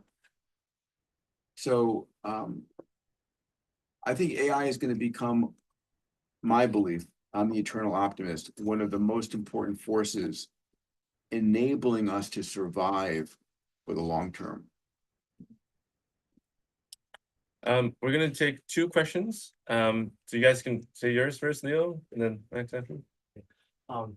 It's an honor to have you here. Thank you. So, read your books about like bold and abundance. Thank you again. You're welcome. Respectfully stole some of your principles, Good. including like the best way to predict the future is to create it by yourself. To this day, still my LinkedIn and Instagram profile description. Perfect. So I've been wanting to ask you the question, the philosophical question, like how does one find one's purpose, right? Like you have met a lot of people that made huge impact. And definitely like yourself as well. So, and like yourself, you mentioned that you have witnessed the Apollo event, and that triggered you, that have a huge impact on you, that created a passion for space. And is it like mostly about the experiences when one's is young that creates the future? And I actually built a website which in 10 minutes will help you develop your MTP. If you go to mypurposefinder.ai, and part of this is understanding your emotional drivers. It's understanding your areas of passion and curiosity. One of the important things about a MTP and a purpose is, who do you want to serve? At the end of the day, it's what you can give back to humanity. So my MTP for the longest time is to inspire and guide entrepreneurs to create a hopeful, compelling, and abundant future for humanity. So I'm here to serve entrepreneurs in helping them create a hopeful, compelling, and abundant future. So I do that through the work at Singularity, through the work at Abundance 360, through the work at XPRIZE, through my venture funds. it's supporting entrepreneurs, I think, are a powerful force for finding and solving problems, So my job is to do all I can. My MTP I'm living into right now is focused on extending the human health span. How Right. does that come, so like from space to extending? Like, So what's my journey went from space to exponential technologies and creating Singularity University and expanding the X Prize from space to multiple areas. And then it became really in service of entrepreneurs. And I decided I need to focus on the next journey, which is I want to see the next 50 years. I want to see the next 100 years. It's just getting interesting. And so I'm doubling down on longevity as that mechanism. Thank you. You're welcome. Thanks. Hi, my name's also Max. My day job is helping wealthy people set up offshore structures and trusts. But my personal transformational purpose is I'd like to write a story that can inspire me the way that I was inspired when I was a kid. My question is a little bit more, I think, also on the philosophical end, because a lot of what you do is talking about abundance in the future. Speak loud. Louder. Sorry. A lot of what you are focused on is about abundance. But Yes. my question here is when there is a relationship with between abundance and personal happiness that may not be positive. For example, some of the billionaires that you mentioned, or some of may have a tremendous amount of resources but may not be happy, or even, you know, since you've written your book, informational abundance has led to perhaps not the best psychological impact on people. So it may seem sometimes that personal scarcity is maybe one of the keys to happiness, even for longevity, right? Fasting, whatever, all that might actually help. So when it comes to the education or the messages that you want to pass on to the people who want to create the changes in the world, how do you address this? How do you tell the people that in creating all of this abundance, remember, not all of it is for oneself, that kind of thing. One of the key points I wrote in my book was abundance is not about creating a life of luxury. It's about creating a life of possibility. As a core element here. I agree with you. My co-author Stephen Kotler and I wrote our follow-on to Abundance. We turned it in a week ago. It will come out in January of 26. And the story continues the journey and talks about how we are creating massive abundance in food, water, energy, healthcare, and everything across the board. But we're also creating an abundance of obesity and calories and plastics and carbon in the atmosphere and teenage suicides and all these other things that are these secondary side effects that have to be addressed. And these are the realities of our world today. My flip on this is they're also incredibly valuable business opportunities to solve. So for me, whenever I see or hear about a problem, I'm like, okay, how do we solve that? You don't accept the problem as inevitable and unchangeable. You find the right entrepreneurs and the right capabilities, right? The abundance problem of the years 1880 to 1900 was horse manure. In the major cities around the world, as people moved out of the rural area into downtown, they brought their horses, and horse manure became, epidemic. And what solved it was the car came along, and the horse population fell off very rapidly, but it caused other problems. And so I believe there is no problem we cannot solve. I know we have more, so just show of hands, how many want to ask a question real quick? 1, 2, 3, 4, 5, 6, 7. What we're gonna do is everyone has one sentence you ask it, and instead of Peter answering, I want all everyone to ask everything, and then Peter's going to give one integrated response. I'll help them keep track of it. It's okay. It's a fluid experience. All right, go ahead. Okay, I'm Andy. So it's not question. It's basically, first of all, welcome to Hong Kong. Thank you. I think we are in a very special place among two big nations fighting.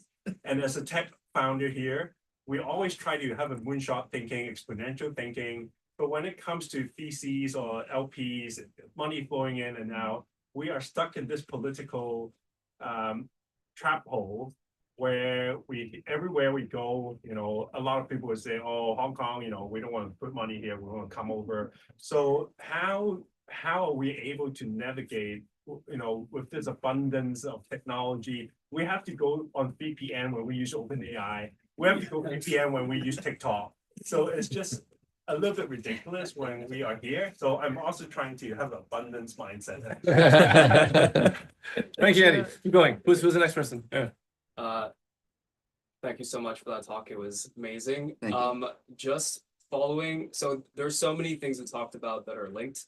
I am very curious about the longevity research that you're aware of that isn't available to the public, because I mean, this room is filled with entrepreneurs, let alone the people who are being displaced by jobs around the world because of AI, who now have to find new purpose, and are enabling that purpose through AI. But I mean, the point is there's a lot of people in this room who are of different ages and are viewing mortality, longevity, and purpose in very different ways, depending on how much longer they have to live. And so, yeah, so essentially, how much do you know about longevity research? How is it going to be available to the public? Who is it going to be available to? Awesome. All right. Simple questions. Who's next? Yeah. So, if you could jump on the time machine 100 years into the future and bring back a technology to enjoy today, what would it be? Good question. Time travel. What do you see as the role of the arts? As I think a lot of the meaning of life lives in the arts, whether it's music, dance, or beauty. What do you see that as in the world of AI, and how do you bring people back into their bodies and really experience this life as a human? Thank you, Peter. Yeah, firstly, Peter, thank you so much for the talk, and it's so wonderful to see you here in Hong Kong. Thank you.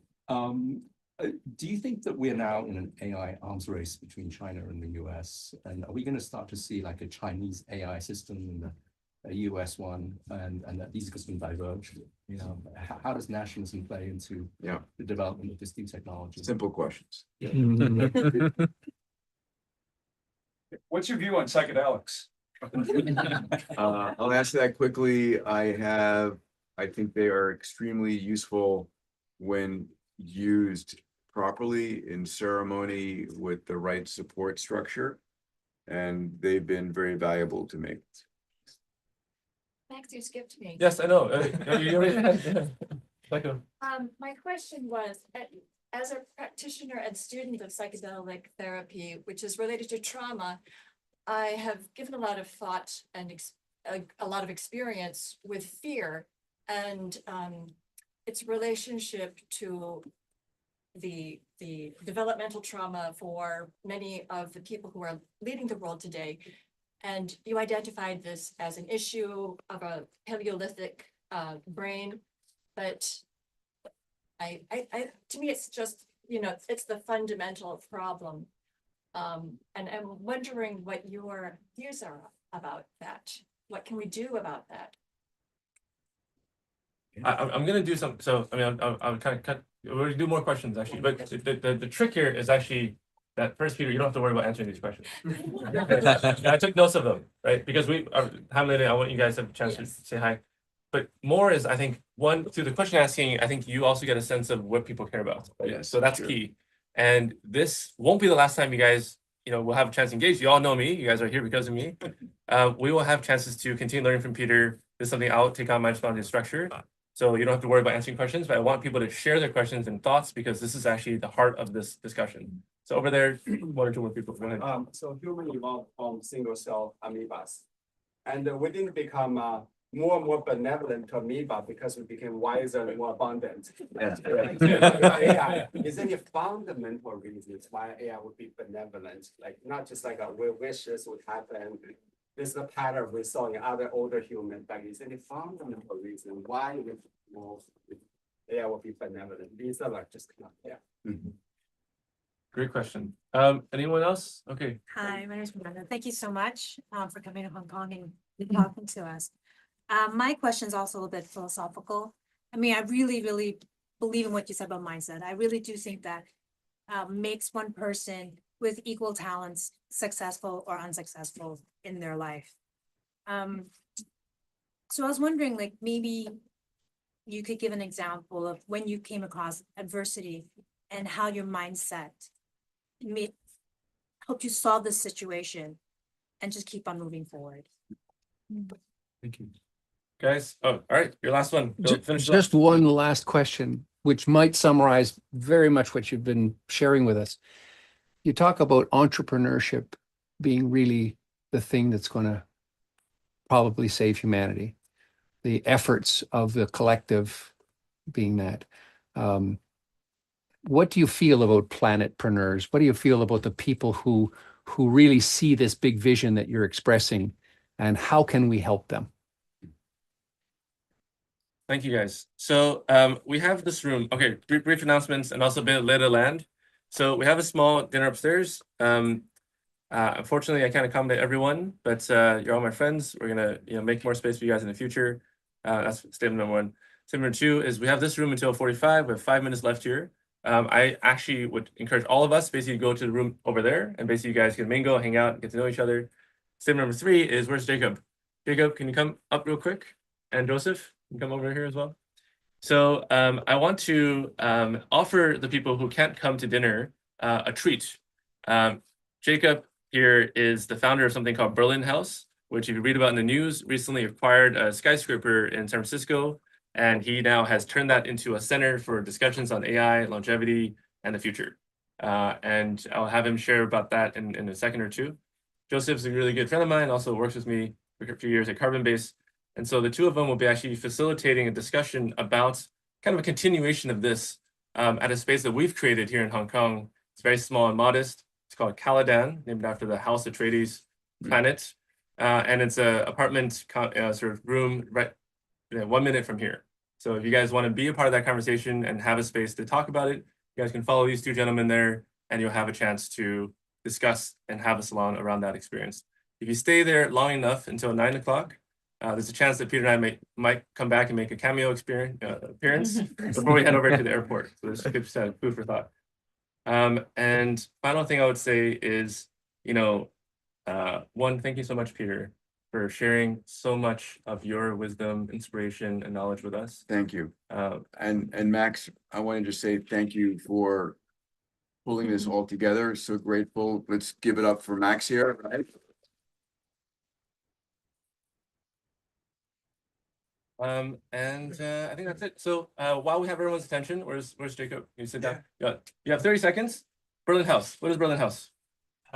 Yeah. So first of all, thank you, Peter, for coming as well. Pleasure. I'm super inspired, by what you were saying, especially about abundance as well, because this is something which I was thinking about for a very long time as well. I installed my last startup just like 2 years ago when I was here in Hong Kong, and I said to myself, I will not work for at least a year. And like, this is a small form of abundance, right? You have like a lot of time and you have a lot of energy, but like when you're like, okay, I can't work, what does it mean, right? Like, what do you do with your day? And when I think about the future, it is something similar. We will have abundance of material goods because it will be super easy to produce anything on your 3D printer. And we will have abundance of human labor. So everything what you want to do, you don't need any people anymore. You just tell your AI to do that. So this is a form of abundance where we need to rethink on how we create purpose in life. Yes. And so this is not something which is like looking for in the next 5 years, but maybe in the next 10, 20 years. So I've asked myself, what is something which is like most impactful in this situation? How will people feel like meaning and purpose in it? And I came to the conclusion that there's community. And community is something, we are human beings. We like to be around other human beings. That's why we all come together and don't watch it on YouTube. Right. And then we can gather together and like brainstorm and do our thing, what humans do. And so now I'm coming to the pitch. Now that's the 30-second start, hopefully. Yeah. So what we did is basically we are building a self-governed vertical village for frontier technologies and arts and music, because we think arts and music belong into the future and in such a abundant world. And so we take the concept of a pop-up city. I don't know if anybody has been on a pop-up city. The first one was created by Vitalik Buterin in Montenegro just 2 years ago. And we give every floor like a community, and it is led autonomously by a community. So we have an AI floor, an Ethereum and decentralized tech floor, aka the crypto floor. We have a longevity floor, a robotics floor, and we let just the thing flow and create. And so this is what our first place. This is what we've done, and what we want to do is like we want to create 1,000 of more of these places all over the world. And hopefully the second one will be in Hong Kong. And that's why I'm here. So thank you so much. Thank you so much. All right, guys, don't yourself here real quick. You kind of fit as many people in as possible. And we'll take one on this side for the people in that corner. And one more on the other side for the other guys. Yeah. Democracy. Great, guys. So please come over, and you guys can feel free to hang out here as long as SoHo House allows us there. And afterwards, we have a space venue for that. And then the people who are going to come for dinner, come find me, and then we're going to go upstairs. Yes. Yeah, let's take a nice photo. Picture, take a photo.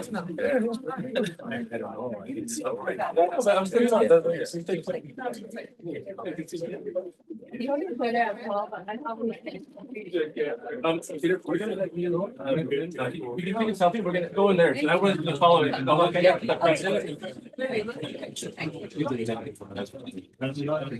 Yeah. No, Peter's gonna have some transfer photos. We're gonna go to the other room.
Oh, guys, microphones.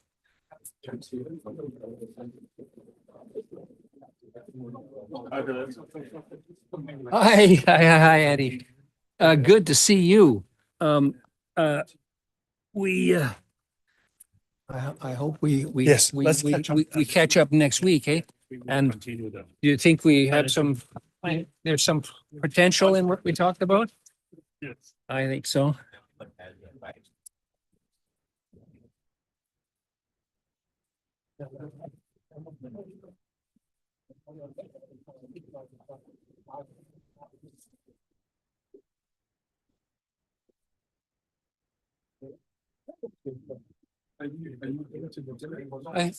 I'm guessing, but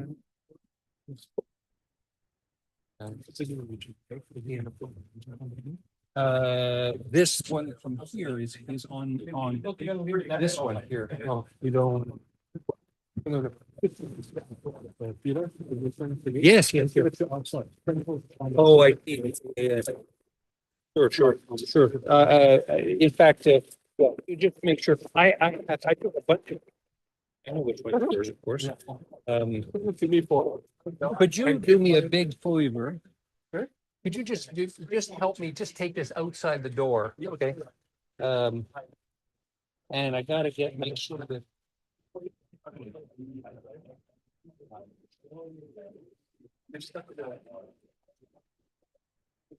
Thank you for the pads, what do you call them, the pictures?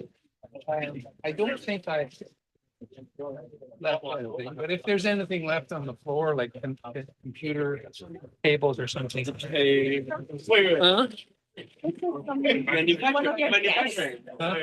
Bag, no. Not that type.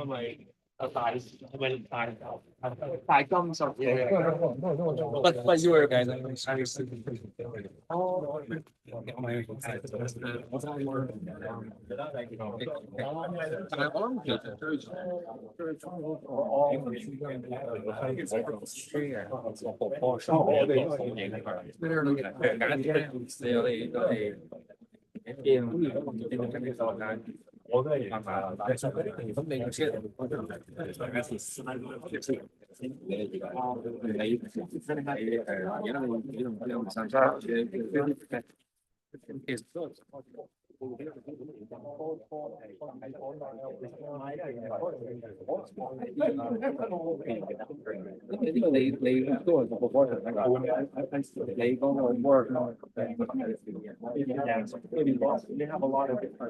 There we go.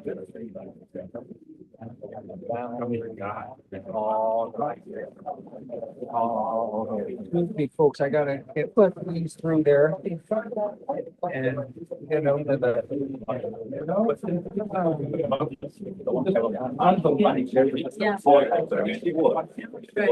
Most of the artists, Yeah. they don't have money. Get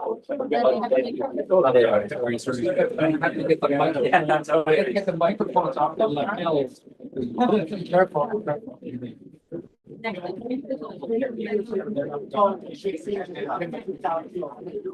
Oh, I see it. The photo stuff.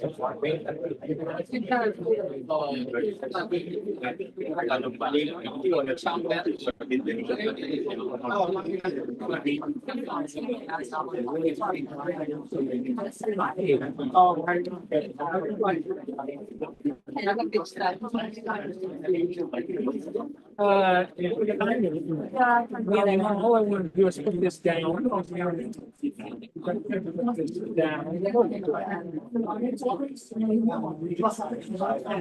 yes.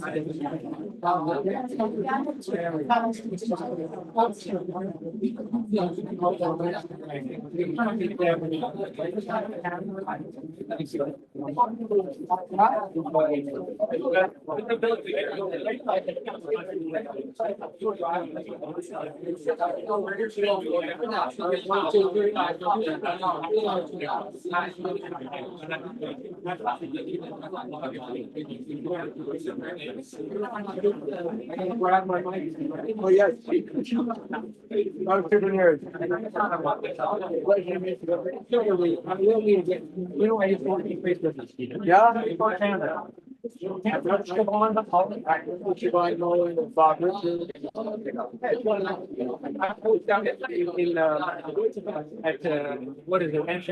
Andrews. They launched the Delta. Even in the.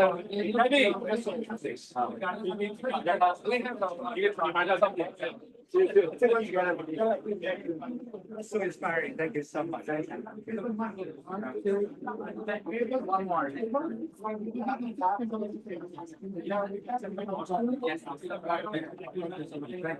Thanks, Max. Thank you so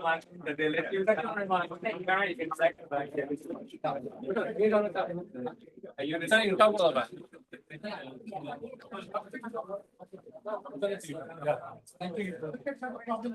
Okay. All right. Yes.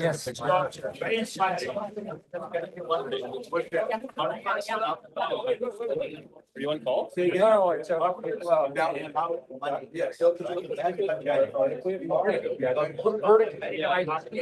Yeah, go ahead.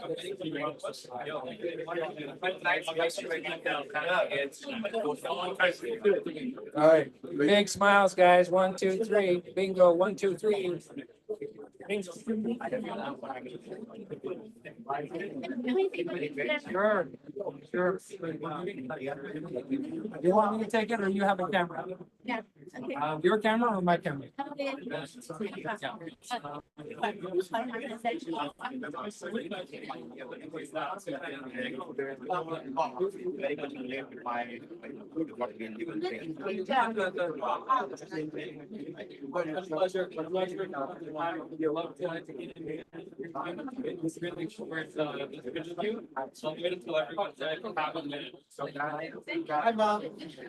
All right, there we go. Where? Take over with my camera too, please, because this is an important thing. Can I just wait?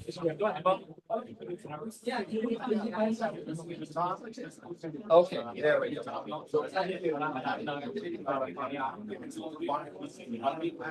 1, 2, 3. Big smiles.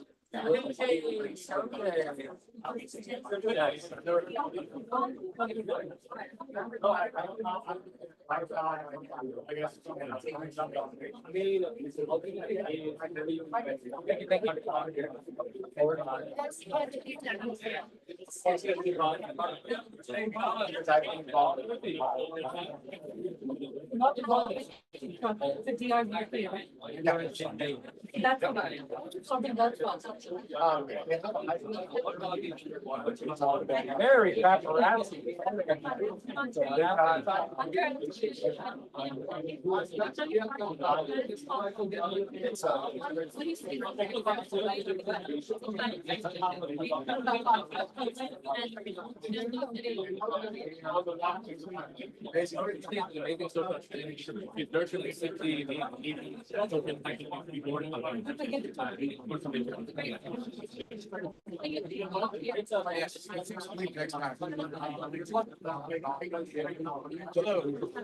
Okay. Last year I wrote the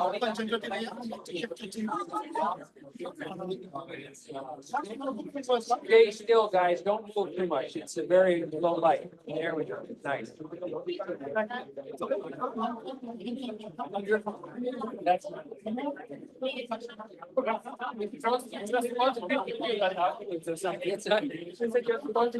That's afterwards. Go on.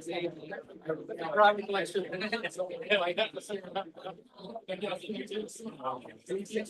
Going down back on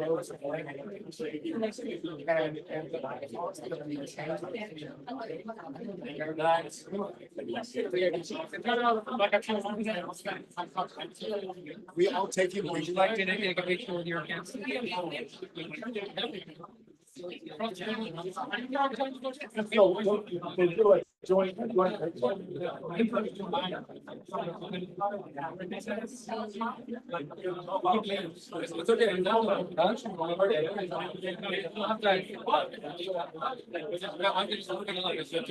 He was saying, oh, I'm gonna go up to 20 after these people finish. Bring me up to 26. Yes, no, Yes, but not. Oh, yeah. Okay, good. You got a lot of good ones. Thanks very much.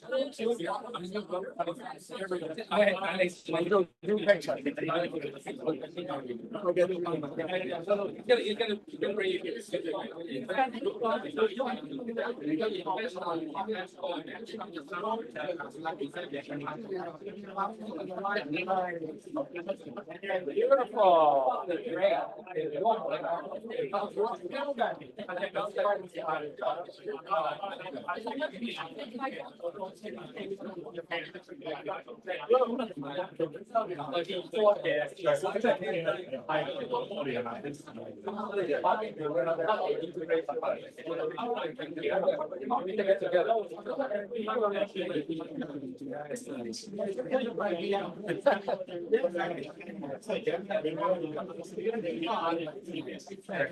This is much more interpreting. Oh, yeah, fantastic. I'm gonna take one more where you just, okay, sorry, Amy.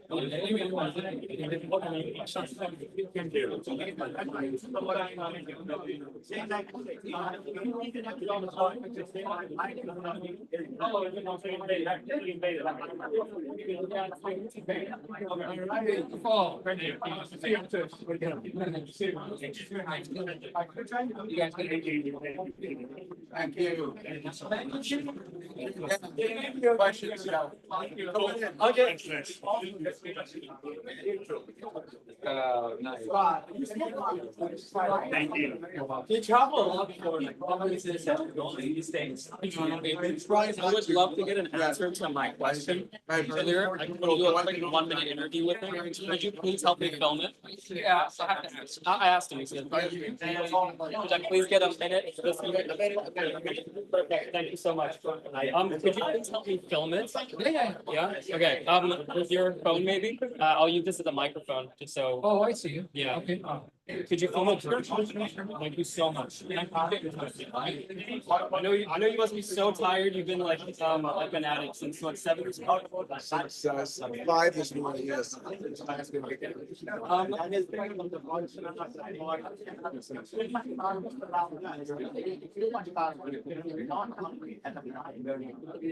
I'm here with Peter Diamandis, the one and only Peter. I asked you a question inside about what kind of access do you have to longevity research that the public may not have access to right now?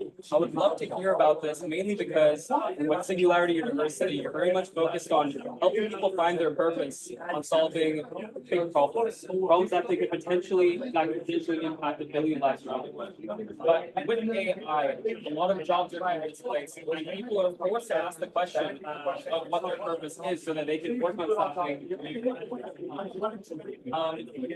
There are entrepreneurs of all ages, and longevity is at the top of mind for a lot of people. What do you know about the space, and where is the world heading in terms of longevity of people and access to this?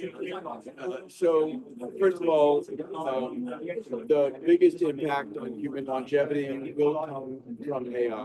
Right? We are a collection of 40 trillion human cells, running 5 to 10 billion chemical reactions per second. Impossible for any human to understand the complexity of AI will.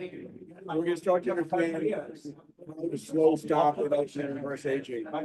So there are multiple approaches. I've tried many of them. I invest in them. I've written about them in my blogs. So we're going to start to see stem cell approaches, epigenetic programming approaches. One of the efforts I have underway is called the $101 million Health Span X Prize. We have challenged teams around the world with $101 million worth of prize money to demonstrate a therapy that could reverse the loss of muscle, immune, and cognitive function, and reverse your age in those areas by 20 years. So we have 620 plus teams competing in that, and expect to winner by 2030. Many approaches from around the world. I think China and the US are the two leading nation states. And I agree with you. Purpose is important. Okay, thank you. Sorry, those who are outside of Singularity University, those who are now trying to rediscover their purposes, what are the 3 industries that you think people should start looking to in order to potentially rediscover their purpose and contribute to good? I don't think it's industry. I think it's problems you need to focus on. So what are the problems that you care about first? If you can find those problems and dedicate yourself to solving them. It's when you focus on the technology changes. When you focus on the problems persist and you apply the latest technology to solving them. So who do you want to serve? Who do you want to be a hero to? What problem do you want to solve? These are the things that can lead you to your purpose.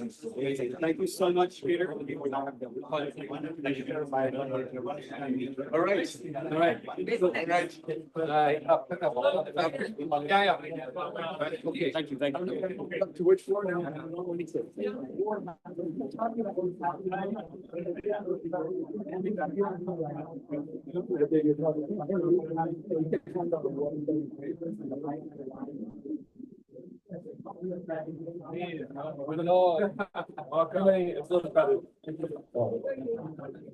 So, Yeah.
It's group, yeah, no,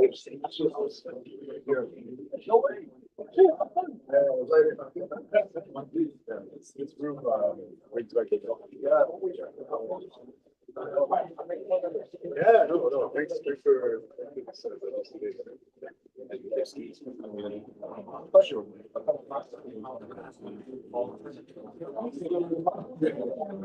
Yeah, they're very busy. How did you think? What did you think? Yeah, very good.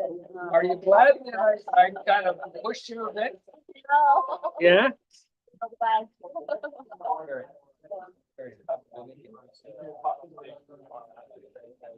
think it all went very friendly. Very nice.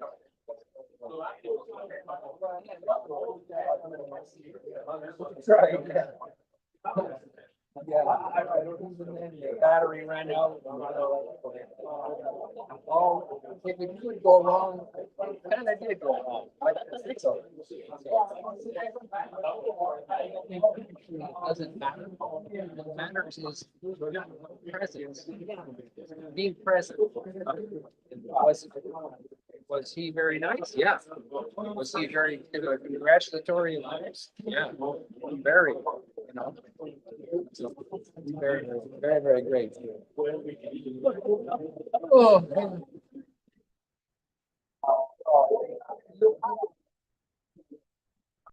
So, I'm just like,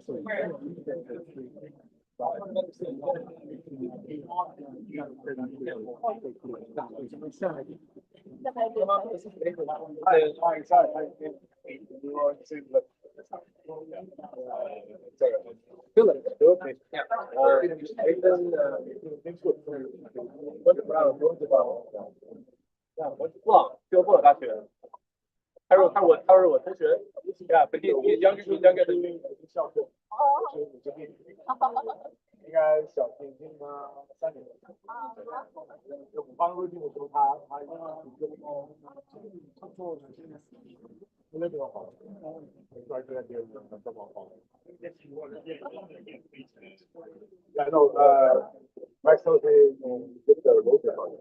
Yeah. The really.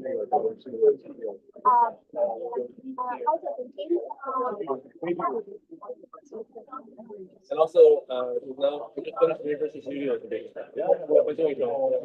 So if you go to Beijing, go check out, you know,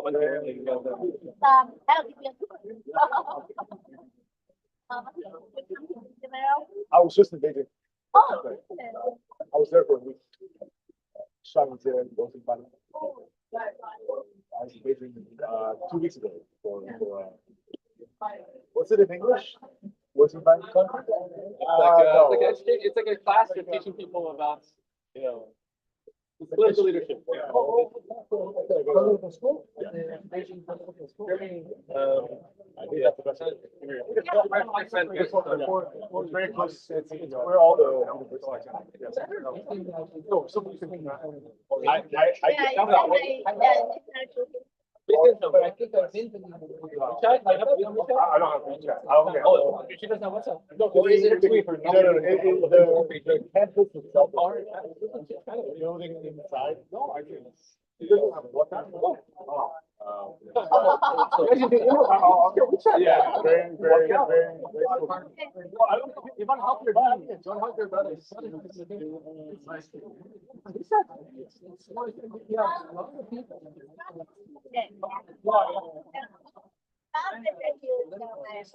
Oh, it is MIT. It's like it's evolved. Oh, I should tell you. I think a lot of people should be. That was another phone I have. Yo, Chili. I don't. I mean, Yo, I'm more. Chili. I can tell the difference, but for a lot of people. This is one number. It's not like it's not an area code, but the one number. Oh, 1570169. But there's a lot of. Oh, but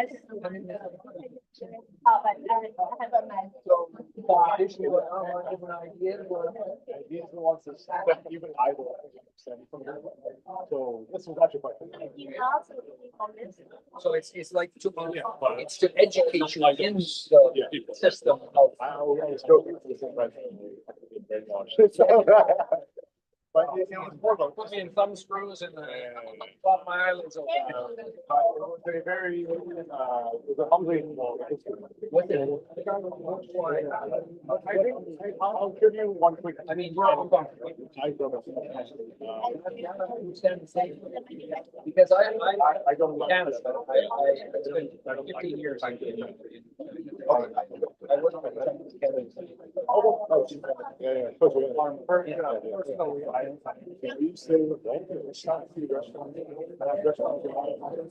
Not at all. Not at all.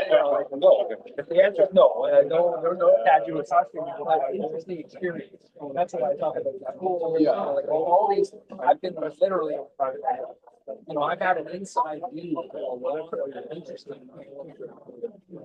From a environmental research. Yeah, it's efficient. It's efficient, and it's discussed. It's discussed and scientifically. Yeah.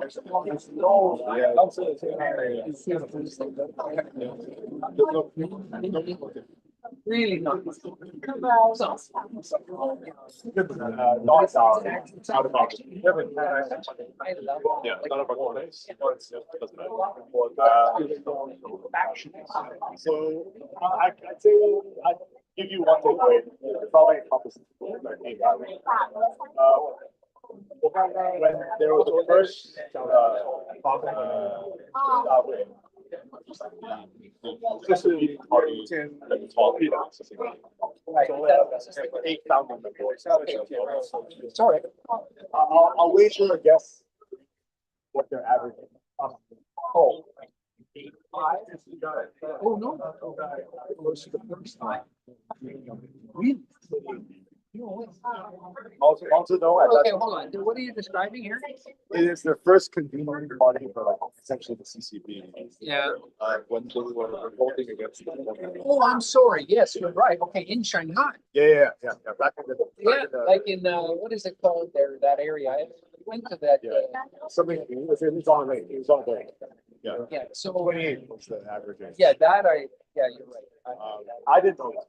So it wouldn't have struck me as strange because all the movements like they're not started by 85-year-olds. Yes. They're started by 24-year-olds. Yeah. So in my head, I'm like, I'm turning 30 this year. Right. So Oh God. gosh, what have I done? You want a cane? Want to get you cane? What have I done? In my head, I think that number maybe my mind. That's that's sort of an age. I don't think, I mean, that was a time, that was a generation. Because look how it was happening. Like the world was changing big time in like from 1900 to 2000. Well, so 1946. Yeah, yeah. You know, so like it was around young people. I mean, old people were just not able to do anything and they were dead. Or, yeah, they were dead. It is true. So for me, it was just like. So that, let me oops. And then we'll have to switch to the other side. It's a range. It's semi-arranged. Andy, big smile. Nice. Nice, nice. Those are my.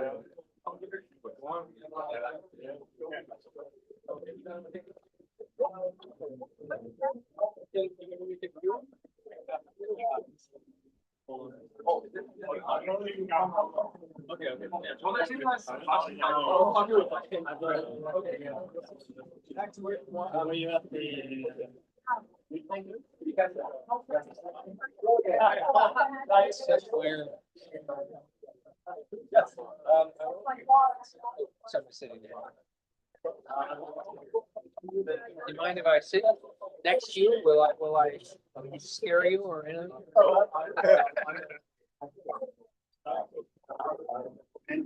Oh.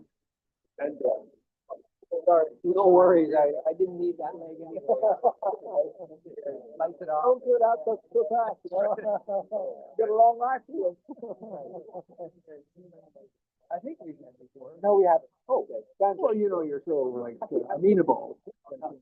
Philip, Philip, Philip, where are you from?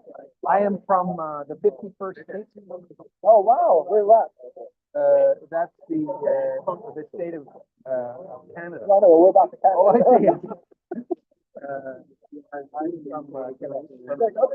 My son graduated from Gill. Oh, really? Yeah. So he probably came up to where I come from, actually. I was born and raised in the Laurentian Mountains. Okay, yeah, probably. We go skiing sometimes, yes. Yeah. And what brings you to Hong Kong? Escaping the law. Can you have some time? Yeah. I'm really scared. No, I used to teach at the Chinese University of Hong Kong. Teach what? Masters of Business Administration. Yeah. Just to, you know, only so pass the time. Yeah. No, I gave up on that.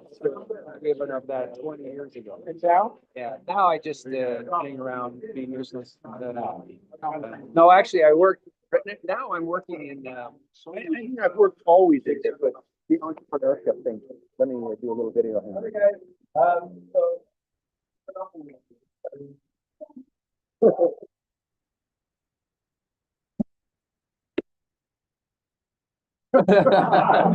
You're gonna have to dance.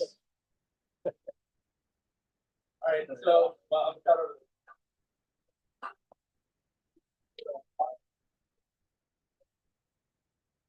Need a sledgehammer or anything?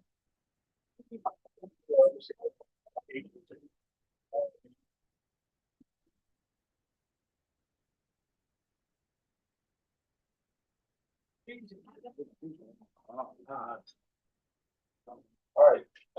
So first of all, thanks again for Peter for sharing his words, and also welcome you guys to the last event that we'll have before we go to the folks. I really hope that you get to and enjoy this beautiful cuisine. What I want to do for dinner is I want to try a slightly different approach. Have a sort of structured conversation type of approach. We have some really amazing people in the room. Friends of mine, the successful founders, and successful investors. And for me, what I want to ask is a general intention. Actually, is Peter's been sharing on stage nonstop the last 2 days. He's probably spent, 7-8 hours, speaking. I really want him to have a chance to eat and to listen. And I think that we have some incredible people here with incredible backgrounds of philosophy, art, finance, and entrepreneurship history. So I would love to have one of Haroon contribute ideas, inspirations. Some of you guys were there at the talk with stuff, and maybe any ideas from there. People who were just here for dinner, you talk about the work you're doing, the problems you're working on, the things that animate you and keep you alive and curious. And at the end of all of that, I'll ask Peter just to say a few words of concluding notes. But I really want him to kind of be in a more relaxed state, and for us actually to share and help him understand Hong Kong better, help him understand Asia better, help him understand what sort of what's happening in this part of the world. Is that okay with you guys? All right, great. So we're gonna have food, and maybe the format is we have roughly about an hour. So I think everyone gets